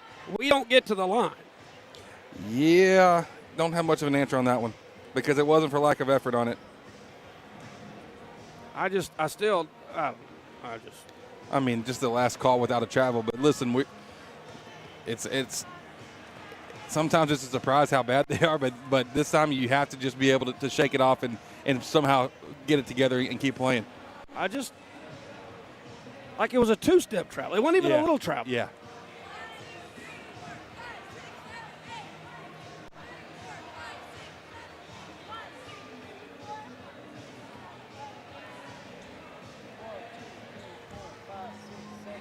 Well, a little abbreviated halftime. The girls, I didn't know we had that many seniors on the girls. I thought we had 4. They did trainers too. And that was where there's like three or 4 trainers in there. But the 3-point shooting for Lufkin, that's the good and the bad side of when you're hot from outside. 1, 2, 3, 4, 5 threes for Lufkin in the first half, which is great. But we saw some misses there in the second quarter. So if it stops falling for you, you've got to still be aggressive and get to the paint and force the call to happen, or at least let the fans here in the arena have your back and yell some refs. No doubt about that. It's going to be a big half here. Stop this run. Against 7-0. Lufkin stretched it out to a 21-point lead at one time. But 7 points in a row, 5 for Chisholm, including that 3-pointer at the buzzer, which I'm going to tell you right now. We'll put that on a Ralph and Keku's remarkable replay as well, and you'll see how much that travel was.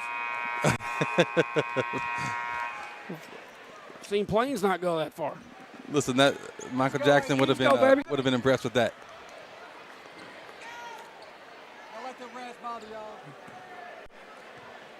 Lufkin will have the ball here somehow to start the second half.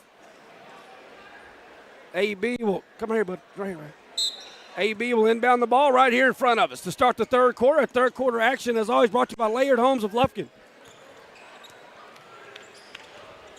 Skinner in the game, passes over to Newman, right side. Newman out to Sanders. Sanders dribbling, throwing it into the corner. B.J. Thomas, contested 3. It does not matter. His third of the game. Whataburger 3-bomb, and Lufkin back up by 15. B.J. Thomas with 9 points, all from the 3-point line. If B.J. can be that just helps that team so much more. Hill throws it inside, and that's going to be a wild shot. It won't go down. Sanders gets the rebound somehow. Oh, and he tried to get it out in front to Skinner. They thought the ball was tipped. The officials, of course, say it was not, and they'll get it back. Good defense down the other end. Sanders kind of defends the shot and then pulls down the rebound. Here comes Chisholm the other way. Hands it off over here to Herndon. Herndon inside pass, tipped to. Where was the foul? Where was the foul on that?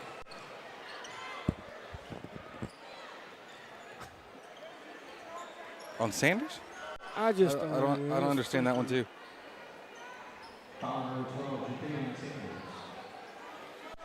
If that's the call, you better make it on both sides.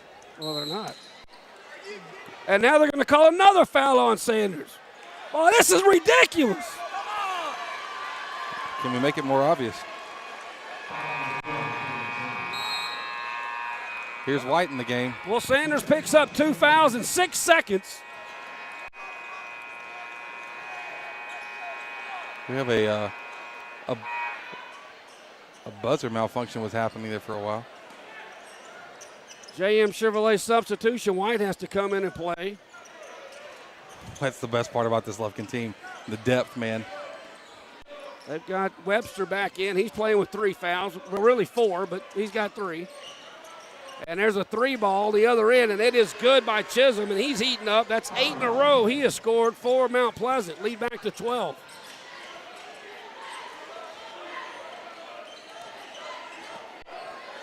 Newman out front. Passes right over to Skinner. Skinner. Yeah, that has to be called. It just has to be called. Oh, and then a tech caught on Webster. That's a foul. That's a double, isn't it? No, it's not if it's a foul. Not if it's just a tech, it's not a double. I didn't see what he did. Because he didn't pick up a foul on top of it. He just picked up the tech for talking. So is it a foul though, right? It is. It goes down as a foul. So that's the 4th foul against him, and the personal foul went against number 3 at Smith. So that is 4 on the technical. I didn't see what he did, but we missed the free throw. That's rare. I was over here seeing what the foul was on, and then that happened away from the ball. He must have said something pretty good. Second free throw by Brown is good, and we'll get the ball. So that's 2 fouls here in the quarter, right? Or that goes as 2 fouls, the foul they committed and the technical foul? That's 2 team fouls here in the 3rd quarter, so 2 apiece. Okay. Trying to keep your book straight. I hear you. I hear you. Panthers up 13 points with the ball, under 6 to go here in the 3rd quarter. We're brought to you by Layered Homes of Lufkin. You go at Webster right this second. Like right now, you have to get him in a ball screen or something. He's guarding White. There's Hill trying to seal it away from Skinner. Skinner's in a bit of a bind, finally finds Newman. Gets a screen. Newman dribbles through the traffic, goes at him, kicks it to the corner. BJ goes baseline, pulls up from 6. Get in there, baby. Bryson Skinner with his first points of the game. Lufkin back up by 15. 33-18 your score. 6 minutes to go and some change here in the 3rd quarter. Chisholm has scored their last 8 points leading back to the 2nd quarter. Hands it off to Hill. Hill gets around Bryson. He drops it off inside to Smith, and that rattles in and home. Skinner quickly to the other end, trying to draw a double team. He does get him off of him. Over to Skinner, outside BJ from 3, off the iron, no good. Skinner has a rebound in the paint. Good pass inside. That's a push, no good. He gets it to Brown. Austin now with 7 points. And the Panthers back up by 15. 35-20 your score. Austin Brown with 7 in the game. BJ leads us with 9. Look at that push in the back, would you? Yeah, no kidding. Here's Hill in the paint, goes up with one hand. That won't go. We don't block out Webster. He gets the rebound, goes up hard, and they're going to call a touch foul on somebody. I think BJ got him on that. We'll see. Is that on White? I'm not sure. Yep. Well, see, that doesn't even make sense. It would have made sense if it was on BJ in that one. I just don't know, brother. Webster's to the line. He's 0 for 1 from the free throw line tonight back in the 1st quarter. Playing with 4 fouls, and he rattles it in. Got a sub coming in for Webster if he makes this.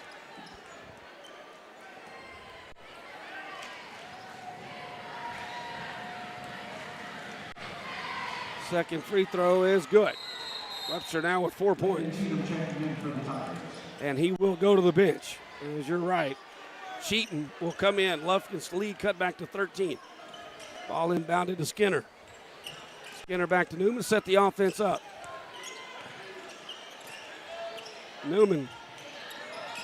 Dribbling right, hands it off, a little give and go. Ball's on the hardwood. Somehow we get it back. Throw it over the left side. Brown passes the three, pulls up about 6 feet, and it won't go. Austin tips it out to Skinner. Skinner in the paint with one hand, goes up, not going to go. Tipped out, BJ battling, jump ball underneath probably, and that'll be their ball. Good hustle underneath by Skinner.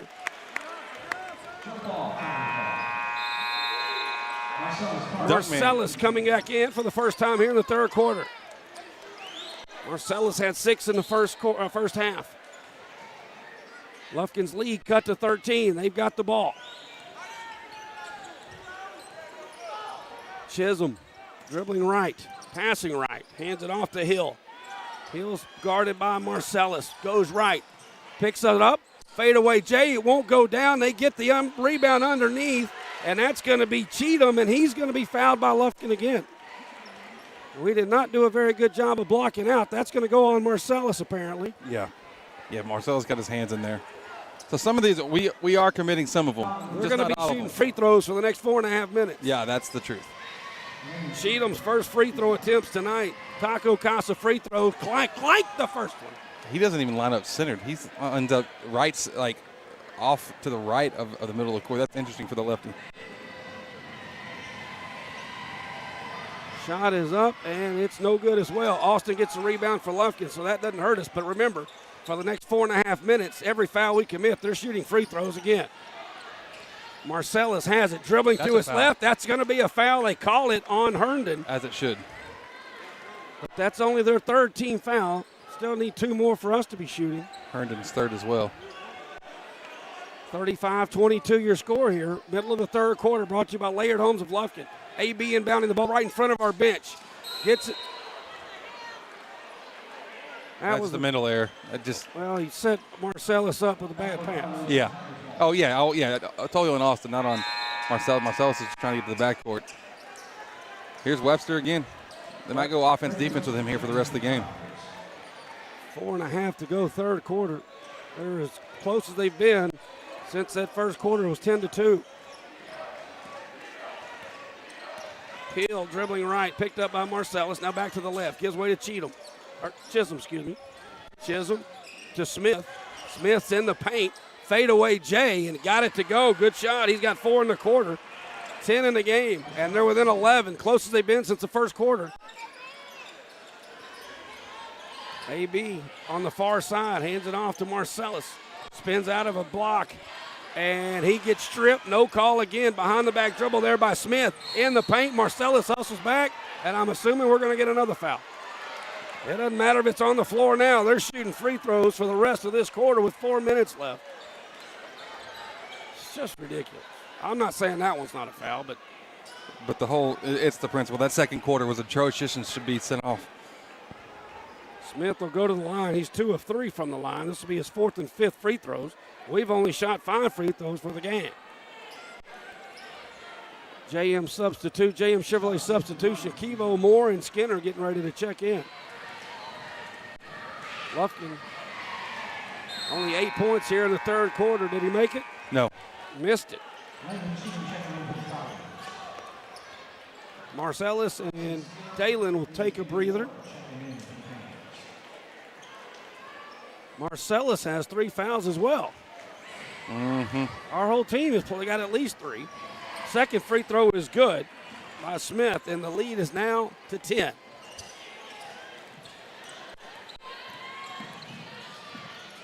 White on the far side. Gives way to Skinner, and Skinner's now called for a travel. I didn't see that one, but I didn't see much of an argument on the sideline either. 3:25 to go. Lufkin's 21-point lead is down to 10. They have outscored us significantly here in the third quarter. There's another screen. Hands it off. Herndon. Dribbling left. Picks up his dribble. Nowhere to go. Gives way to Cheatham. Back out front to Hill. Hill spins in the paint. Goes up with one hand. That won't go. Rebound by White. Got a guy all over. Dribbles out of traffic. Finally gets it up to Kevo on the far side. Kevo guarded quickly. Finds White. And White throws it to the cheerleaders. And we are turning this over at an alarming rate. Yeah, we got to slow this thing down. Momentum has jumped on the other side here at the moment. As Chisholm walks it up with 2:50 to go in the Laird Homes third quarter.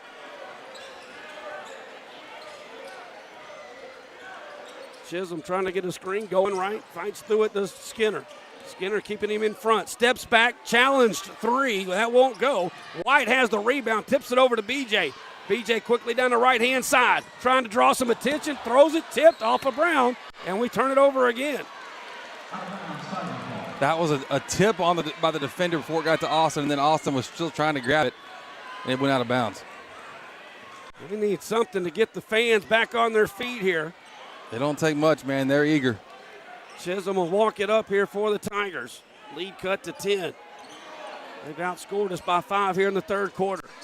Chisholm on the right side throws it into the corner. Smith for three. That would have brought it down. He airballed it, however, and Kevo's there for the rebound. Kevo Moore quickly down the right sideline, crosses the timeline now, passes it back right to AB. Austin runs into Cheatham. No foul call in the paint. Hammered. Finally a foul called against them. It's going to go against number 12. That's going to be Herndon, and it'll send AB to the line to shoot two. 21. Oh, excuse me. That's on Cheatham. Yep. So Brown at the line. I'm surprised they gave it to us on the shot, to be honest. No doubt. So we'll be shooting free throws the rest of the quarter as well with 1:58. AB makes the first one. Taco Casa free throws. He's now 2 of 3 in this quarter and in the game from the Taco Casa free throw line, as Newman is going to check in for White. With Webster on the bench, we're going to try to get our two big men a little no foul trouble. Yeah. AB's free throw is up, and it's good. AB starting to heat up now. He's got 9 in the game. 5 coming in this quarter. And we're back up by 12, under 2 minutes. Third quarter action. S&W collision, and of course, Texan credit. Chisholm on the far side, double team, goes baseline, goes up against AB. I just can't watch this. It drives me insane. He makes it. It's a good shot, but where's the foul? Yeah. It looked like it was just well defended, to be honest.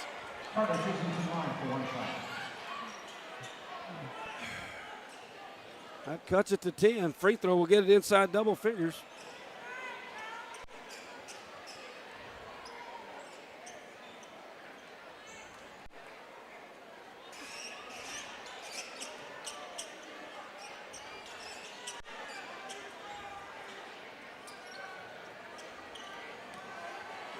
Well, even what just happened right there should never happen. I can't watch. You see the slick spot on the floor, and they just gonna let it play. They're gonna say their shoes got it picked up. Well, the lead's 9.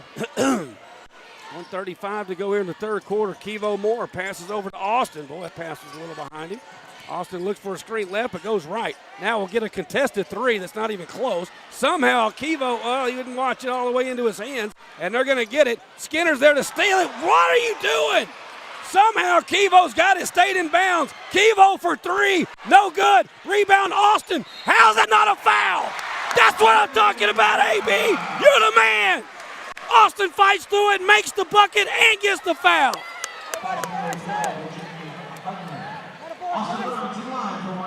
Fouls on Herndon, number 12. Boy, Austin was all muscle and power right there. He was fouled 8 times, finally got one of them called. Free throw, good. Panthers back up 12, 40-28. 1:14 to go third quarter. Chisholm, who has started to heat up himself. Yeah. Dribbling right, got a screen, goes up against Austin. Austin doesn't jump, lets him lay it up and in. Lead back to 10. Under a minute to go third quarter. Newman carried it. We're just having some mental lapses right here. Inbounds passes, carrying the ball, passes across the court. We've got to keep our composure and still keep playing our game. I think he wanted to pass it. Yeah. And whoever he was passing it to wasn't looking.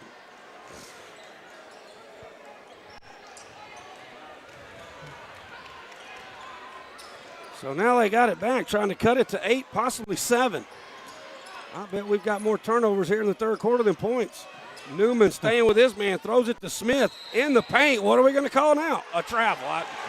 Put me in the category. I didn't see that coming. I figured that was for sure a foul on us. You ain't lying there, boss. JM Chevrolet substitution. BJ will get a breather as Skinner checks back in. Gets it to Kevo. Kevo almost lost it again, and he did. What are we doing? 31 seconds to go. We're doing our best now ourselves to help them stay in this baby. Chisholm picked up by Newman. Gets a screen, rolls right. Switch off. Newman gets back, stays in front. It's another screen. 35 seconds of dribbling. Passes right to Smith. 13 seconds left in the quarter. Smith goes baseline. Fadeaway. Jay short, no good. Skinner with the rebound. Alley goes to Newman. 5 seconds. Newman in the paint. Shots up, and we got a foul call underneath. And they can't believe they didn't get that call either. Newman will shoot 2 free throws. Taco Casa style. And we need every one of them. 2 seconds to go in the quarter. Come on, D. First one's up, and it's off the mark, no good.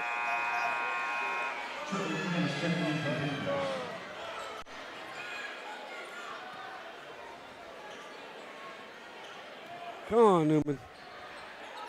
And he got it. Guard him quick. 2 seconds. Don't foul, don't foul. Good job. If it goes, it goes. Oh, my God, it went.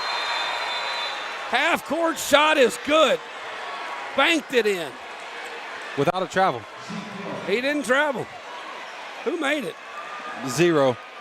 Zeke Hill. I'm talking about short a half court, banked it in. That's 2 quarters in a row. They made a 3. At least they didn't travel on that one. We got a game. 8-point lead, Lufkin. We're back to the 4th right after this.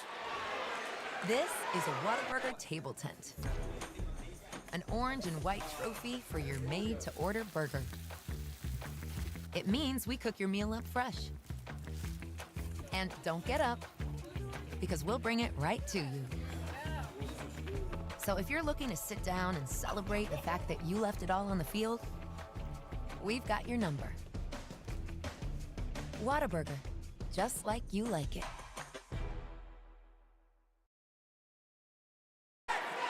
Well, welcome back to the pack. As you see on your Austin Bank scoreboard, we head to the 4th quarter, and Lufkin's 21-point lead is down to 8, and this is as close as it's been since the first quarter. Knuckle time. AB's going to bring us home, baby. I feel it. Austin Brown, 2, 4, 6, 8, 12 in the game. And Lufkin has it. Sanders has the ball. They're going to double team him. He gets it over to Newman. Newman into the corner. AB grabbed. Pulls up from 8 feet. Off the mark, no good. Tipped out, and they got it back. Chisholm has it for the Tigers. Trying to cut it to 6, possibly 5. Behind the back dribble. Step back. Newman's with him. Can't get the shot off. Those right side. Webster back in the game with 4 fouls. He has been not much of a factor here due to the technical foul and the 3 he had already picked up. They get a screen. Chisholm going right. Newman fights through it, stays with him, back out to Webster. Webster goes baseline, pulls up, under, won't go. They get the rebound, and it is Cheatham putting it in, and we have now got to cut to 6. You knew they weren't going to go away, especially when they get a little easy access, but now it don't matter. 4th quarter, you got to lock down and play your game. Newman kicks it out. BJ wide open for 3. Won't go. Sanders has it. It's on the ground, and they get it. Boy, that did everything but go down. And they are feeling it now.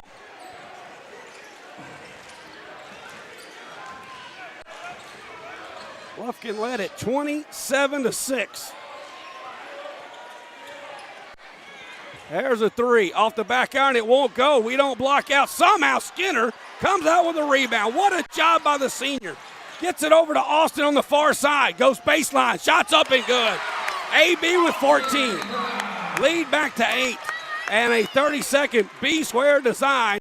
Timeout is called. 6:28 to go here in the fourth quarter. CMC Recycling, fourth quarter action. We'll keep it right here, Chris. Listen, yeah, right now Coach McManus is saying defensively we've got to get back to helping. We've got to get back to being in position. Bryson Skinner just saved us pulling out that defensive board at the last second, but we've got to all be in position. If you're boxing out, you have that much better of a chance to get a foul drawn on somebody else. So defensively, you got to lock down and help the helper. No doubt about that. It's a listen, these are the kind of games, a ton of people here.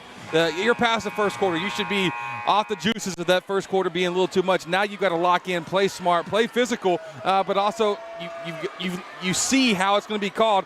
Let's see how we shake this thing down.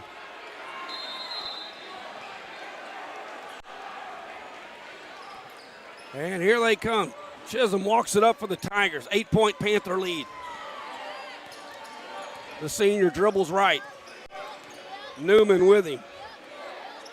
Crossover dribble comes out, gets a screen from Webster, pulls it back out. Now picks his dribble up and hands it off to Webster on the far side. Sanders gets an elbow right to the chops. Now kicks it out. There is Hill for three. That's off the iron, no good. Austin Brown with the rebound for Lufkin. Great decision not to make the full court advance. Outlet pass goes to Newman, kicks it out to Sanders. Sanders for three, off the iron, no good. Rebound hauled in by Chisholm. That was a great find from Dalen too. Just shot didn't fall. Chisholm lost the handle on it. It's on the hardwood. Outlet pass goes to AB. Austin lays it in. What? Oh my gosh, they're calling for the clear out foul before the layup by BJ. There's nobody down there. There's nobody on Mount Pleasant's team on that end of the court. That is the worst I've ever seen. Marcellus in here for Dalen, but wow. You never see that call happen. There's nobody on that end of the court. He was over here on the right elbow.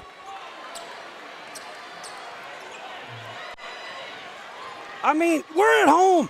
I don't even want good calls. Just Chisholm back with it. We got to keep battling. Out to Webster. He gives way to Hill. Lead still at 8. Chisholm has it into the corner.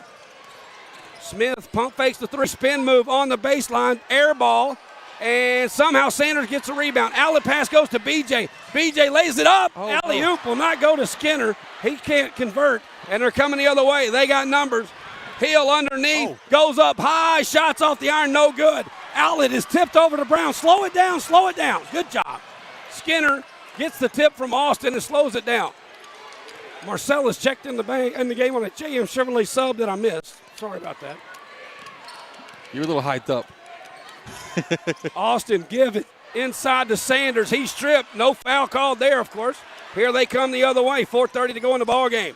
Chisholm on the baseline, lays it into the paint. Shots is up and good by Smith. And now they want a B-square design timeout. Lead cut to 6, closest they've been since the first quarter. It's 8-on-5. Quick break. We're back right after this. For the first day of school.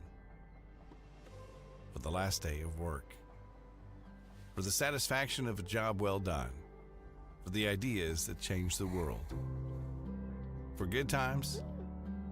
For not so good times. For her future and hers and his. For serving our customers and connecting communities. We're here with you for good. Austin Bank, with you for good.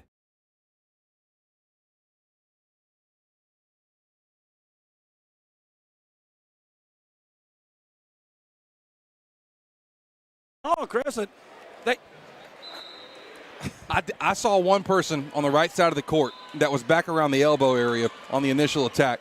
But then just the fact that even got called, I don't even know what it was. I don't know if it happened or not.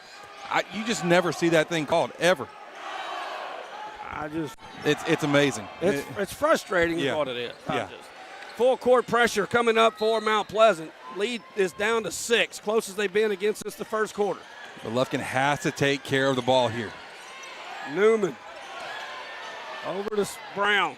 Crosses the timeline, no problem there. And Austin pulls it out. Take your time, get the best shot possible.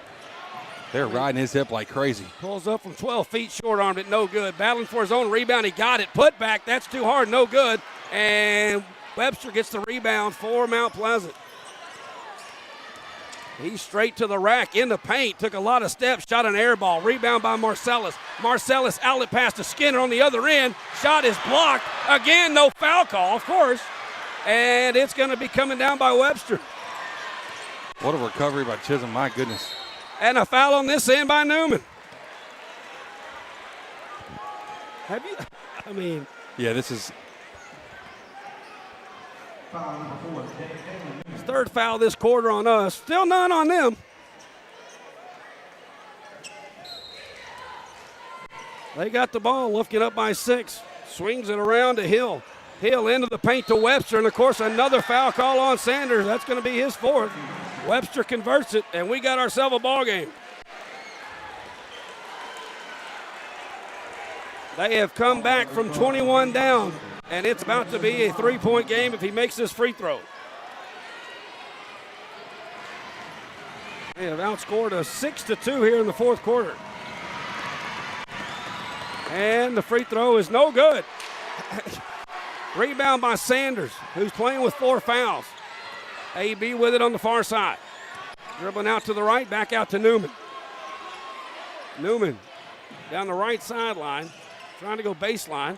Now spins it back out, picks up his dribble. Skinner has it. Dribbling left, over to Parks. Marcellus, crossover dribble. He's got Webster all over him, can't go anywhere, gives it to Skinner. Lufkin struggling offensively here in the second half. And Skinner turns it over. That's a foul on Skinner. We're lucky they didn't call that. What are they going to call? They got to call a foul. No, wait, his palm's open. They call a timeout? I don't know. I'm saying his palm was open. He didn't have a fist on it. They're calling a jump ball. That's insane, Gary. We saw the same thing you saw the same thing as me. Yes, that was a foul. Oh, yeah. They called a jump ball, however, so that is a break, but still, the game is cut. The lead is still 3, and they got it back. We can't get anything going offensively here, especially in the 4th quarter. And they can tie it with, now still a 4-point game, 2-possession game. They give it up to Webster. Webster's in the paint, now dribbles back out. Looking right, hands it off to Smith. Excuse me, to Hill. Hill almost lost it. Throws it now inside. Hill shot is blocked. That's Austin Brown, and it'll stay with Mount Pleasant. Game has a lot of a feel of a playoff game, right, Gary? Oh, yeah. I mean, this is really good because what I'm seeing from us offensively, we're not catching the ball cleanly. We're not making passes cleanly. This is kind of a little bit of a jittery moment that I'm glad we're getting it out the way now than in a couple weeks. Chisholm trying to get it in, That's 5 seconds. About to say, that's like the 10 seconds. He's over there screaming for a timeout in the referee's ear, and they don't call it. Unbelievable. Oh, I'm assuming that's what he was saying. Yeah, 100%. So that'll be a turnover, and Lufkin will get it back. Can we take advantage of it? Newman brings it up. 2:30 to go here in our CMC Recycling 4th quarter. And a timeout called by Coach McManus. That is a 30-second break. And that coach is saying, you heard him call the timeout? We'll take a 30-second break. CMC Recycling 4th quarter, 2:27 to go. You're listening to Panther Basketball on Lufkin Game Time. This is a Whataburger table tennis game. An orange and white trophy for your made-to-order burger. It means we cook your meal fresh. And don't get up, because we'll bring it right to you. So if you're looking to sit down and celebrate the fact that you left it all on the field, we've got you numbered. Whataburger, just like we like it.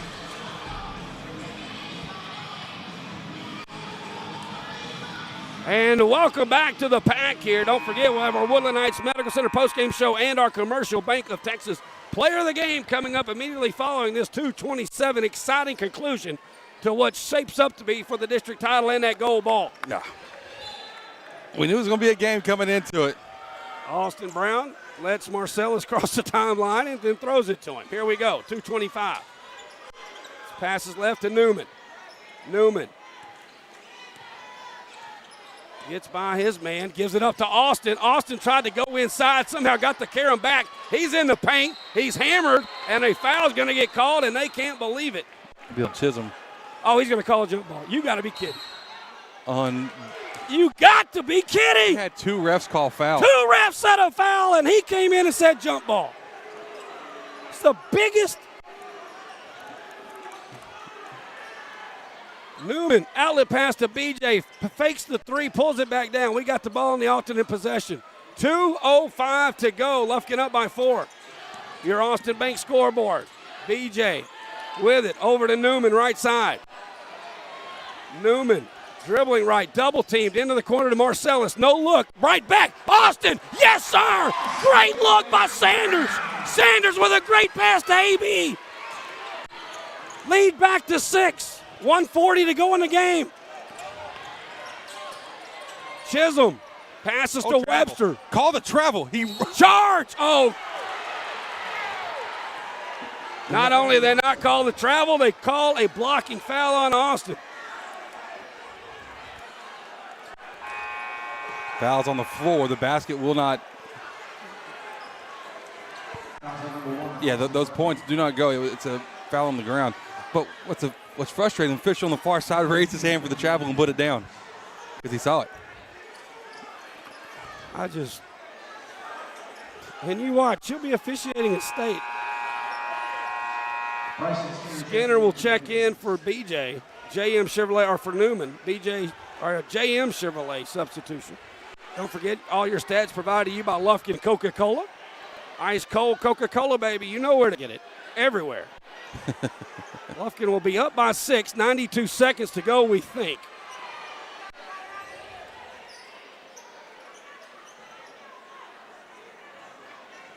Collision down there, so must be a little perspiration on the court. Need a towel over here. There's a puddle coming off of me. It's your cardio for the week, partner. Yeah, we need some. All right, it's going to be their ball underneath after the foul on Austin, allegedly.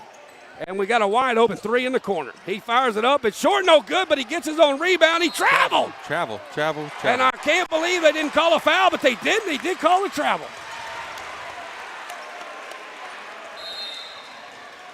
.127 to go. We got a B-square design timeout by Mount Pleasant. Coach Chisholm takes it. It's a 30-second break, so the B-square design timeout will keep it right here. Well, listen. What you got to do here, you got to take care of the ball. Any shot you get better be clear. You got to know their hands are going to be active. They've been trying to strip and rip this whole game. You've got to be able to take care of the ball. This game is going to be won or lost by guard play for the last 90 seconds. Boy, we've only scored 4 points in this quarter, but they've only scored 6. Yeah. This is time. Well, we're going to have to score some more to win, but if we don't. It'll get down to free throws, too. 8s are, no, we only scored 3 in the second quarter against Hallsville. But I wasn't here, so I don't think that counts. That's fair. It shouldn't, right? Newman. That's close on the count. Newman calls another timeout, and because we couldn't get the ball in, 1:27 to go. See if this one is a 30 or a 60. I think it has to be a full here for Coach Mack. It is a full. You are correct. We'll take a 30-second break. Lufkin up 6 with the ball. 1:27 to go here on Lufkin Game Time. For the first day of school, for the last day of work, for the satisfaction of a job well done, for the ideas that change the world, for good times, for not so good times, for her future and hers and his, for serving our customers and connecting communities. We're here with you for good. Austin Bank, with you for good. 9:30. All right, 1:27 to go here in the ball game. Welcome back to the pack. Gary Ivins Jr., Chris Simmons, and, of course, all the guys at Jam Digital Media. Here we go. Lufkin with the ball, trying to get it in. We do get it to BJ. BJ double team. Outlet pass goes to Austin. Austin down the right, left sideline. Will pull it back out. 1:22 to go. Cross court pass over to BJ. BJ climbs the ladder. Now to Newman. Newman dribbles into traffic. Into the corner to Marcellus. Marcellus picks it up. Newman. Ball movement here for Lufkin. And we get it to Marcellus. Says clear out. Pass out to Austin. We're approaching the 1 minute mark. And they're going to have to foul. We will go to the free throw. No, they haven't fouled any in this half. Yeah, no, they have a bunch of fouls to give. They're going to have to start. 6-point lead. We're under a minute to go in this fourth quarter, brought to you by CMC Recycling. And get it in. We get it in to Austin with a little give and go with Newman. They're going to double team Austin out here. What in the world? That's unbelievable. Really? I guess we got to get blood or something for a foul.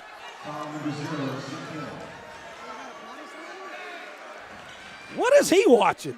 I have no idea. He's been off this whole game.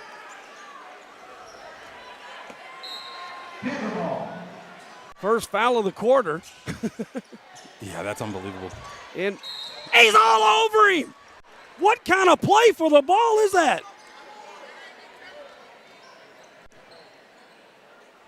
Second foul. They still got to give 3 more.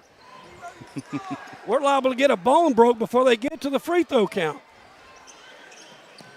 Long pass over to BJ. BJ. Take care of the ball. Get it across. Get it across to Skinner, into the corner, BJ. And now what? A touch foul. They were going for it at the top of the key. Third foul. They still got to give another one. AB will inbound the ball right here in front of us. If I'm Mount Pleasant, I wish they would have called some earlier in the quarter. Save some of this time. AB inbounds the ball. And he's looking, finally gets it into Newman. Newman over to Marcellus. Marcellus back out to Austin. We want to keep it in Austin's hand. That's a foul. Did they call it? Yes. So now we'll shoot on the next one. 31 seconds to go.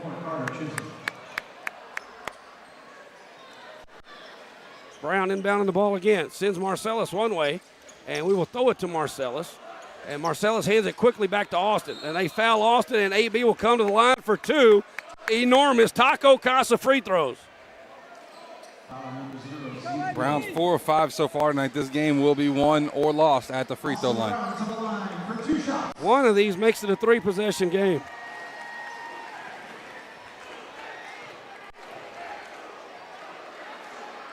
And we missed it. Lufkin now 7 of 12 at the line. I see why he missed it. I'd have missed it too.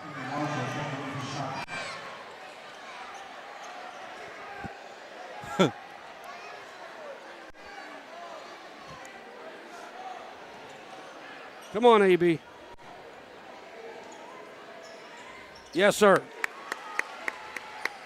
17 now for Austin. 7-point lead. Don't give up a 3 and don't foul. And he makes the 2. Let the clock run. They got to call a time. Okay, yeah. Chisholm. That's the thing in high school with the clock still running after every made basket. Take your time getting the ball in. It's not going to hurt you. 18 seconds to go. Still not over with yet. Who made that layup, Gary? Chisholm. Austin making sure he didn't foul. I got a B-squared design timeout. Lufkin 18 seconds away from improving to 31-2 and clinching the district championship. You can't really, if you're Coach McManus, you can't really ask for a better game setup than this one to be able to get you ready for playoffs. You know every game is going to matter and matter a whole lot. Well, you're getting the taste of it. You're getting the nerves and the jitters, and we have some stuff to work on, obviously, going forward.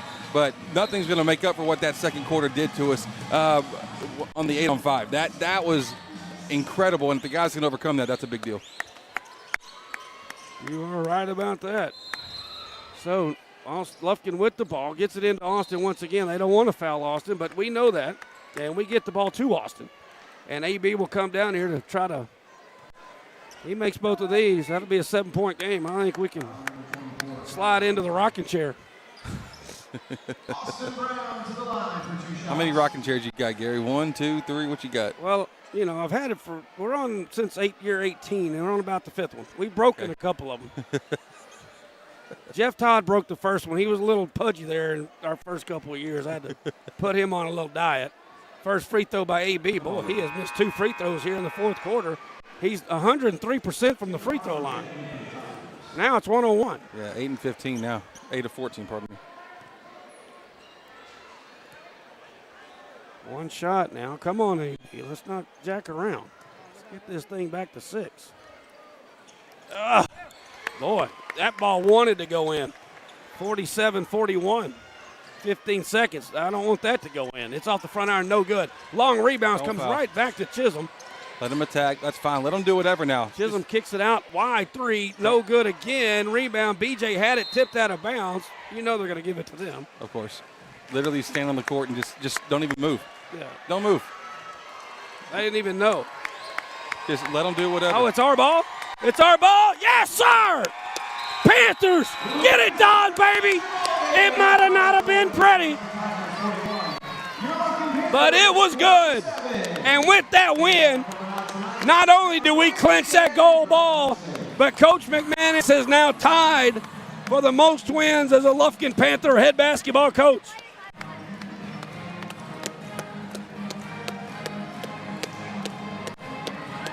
Wow. I'll hold it for you. You can go tell Trip good game. No, I'm good. Wow. Gold ball time, baby. Coach McManus going to get that gold ball for him. Well, listen, Pods. It wasn't pretty those last 3 quarters, but my gosh, they still able to play hard, play strong, and finish out the win. What a big moment here for the guys, and their win streak continues on. Let's knock out the Woodland Heights Medical Center post-game show. Go stand by Coach. It's okay. You can go stand by Coach. But he doesn't care, I promise you. You've been to more games than a lot of them. The Panthers getting their picture for that gold ball. They are your District 10 5A champions and will go undefeated. Well, we got 2 left, but this was the big one. This was it. This was it. Your post-game stats brought to you by Lufkin Coca-Cola. Okay. 18 for Austin Brown, 9 for B.J. Thomas, 6 for Parks, 3 for Moore, 3 for McManus, 3 for White, 2 for Skinner, and 1 for Newman. That ought to get you close to the 47-41 victory. Again, that's your Lufkin Coca-Cola postgame stats here in our Woodland Heights Medical Center postgame show. It's not the one that we'll write home about as being the prettiest win, no, for like sure. Mama, but it was still a pretty good win. It was a good win because what you had to do in that fourth quarter is you had to take care of the ball. You had to handle their pressure. You had to play defense without getting all these touch fouls. And the guys, for the most part, were able to pull that off. And listen, this was as much adverse. This was as bad, if not worse, than what we experienced up in Mount Pleasant. So the guys can handle some adversity. They've proven that. I'm telling you, I think we get better calls on the road. I'm telling you, the last game was better officiated than this one. Well, you got to get your Woodland Heights Medical Center postgame show, but our Commercial Bank of Texas player of the game, Chris, I really, I know Austin scored the most. There's no question. But I have some thoughts, but you go for it. Well, it has. We scored 6 points in the fourth quarter, and Austin scored all 6. I mean, it doesn't take quick math on that. Right, 100%. I mean, it's a big deal there. If you wanted to. If other candidates in this one, you have the B.J. Thomas who can go through in that first half. His 2 threes that he hit there, then another one in the third quarter. It was a big deal offensively, keeping the momentum rolling. That was huge for us. But yeah, man, I think it's Austin be able to crunch time, close that thing out, and be the dude. Well, I was ready to go with B.J., but when you got a man that scores all your points in the fourth quarter, it's got to be. The junior Austin Brown comes with 18. He's got 4 in the first half. So to make this quick, Austin, we scored 20 points in the second half, and Austin scored 14 of them. Yeah, I think we found our Commercial Bank of Texas player of the game. It is Austin Brown, the junior, 18 points, and that gives him 664 on the year and 1,770 on his career. Man, what a job he is doing this year. Tell me one more time what Coach Mack's record. Did he tie or break it? He tied the record tonight for Coach Walker. He and Coach Walker are now tied with 506 wins in Lufkin. So when we go to Marshall on Tuesday night, which is exactly where Coach McManus started his East Texas tour, was in Marshall. If he wins that one, which I know we will, he will be the all-time winningest coach in Lufkin Panther history. Yeah, that's incredible. That's incredible. He did a great job. He continues to do it and keep the guys. Listen, I don't think we were quite as prepared for as bad of a game as they had against them, officiating-wise. But, man, he still continues to do his thing, and the guys still rolling. I like everything about it. There's little Dalen. All right, man. Well, I will see you in Marshall on Tuesday after we recover from this one tonight. Yeah, we will. We'll be there. I'm looking forward to it, partner. It is celebration time. The gold ball for the 3rd straight year is coming back to Lufkin. Gold shoes for the gold ball, man. It happened again. We were good. It's pitched a tent here at the Pack. I like it. I like it.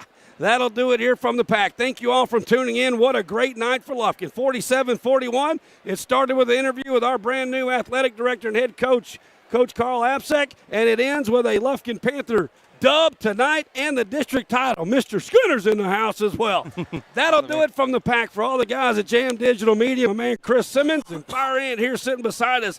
That'll do it. We'll see you Tuesday with that gold ball in hand as Coach McManus tries to be the winningest coach in Lufkin Panther history. We'll see you Tuesday. Gary Ivins Jr. for Lufkin Game Time.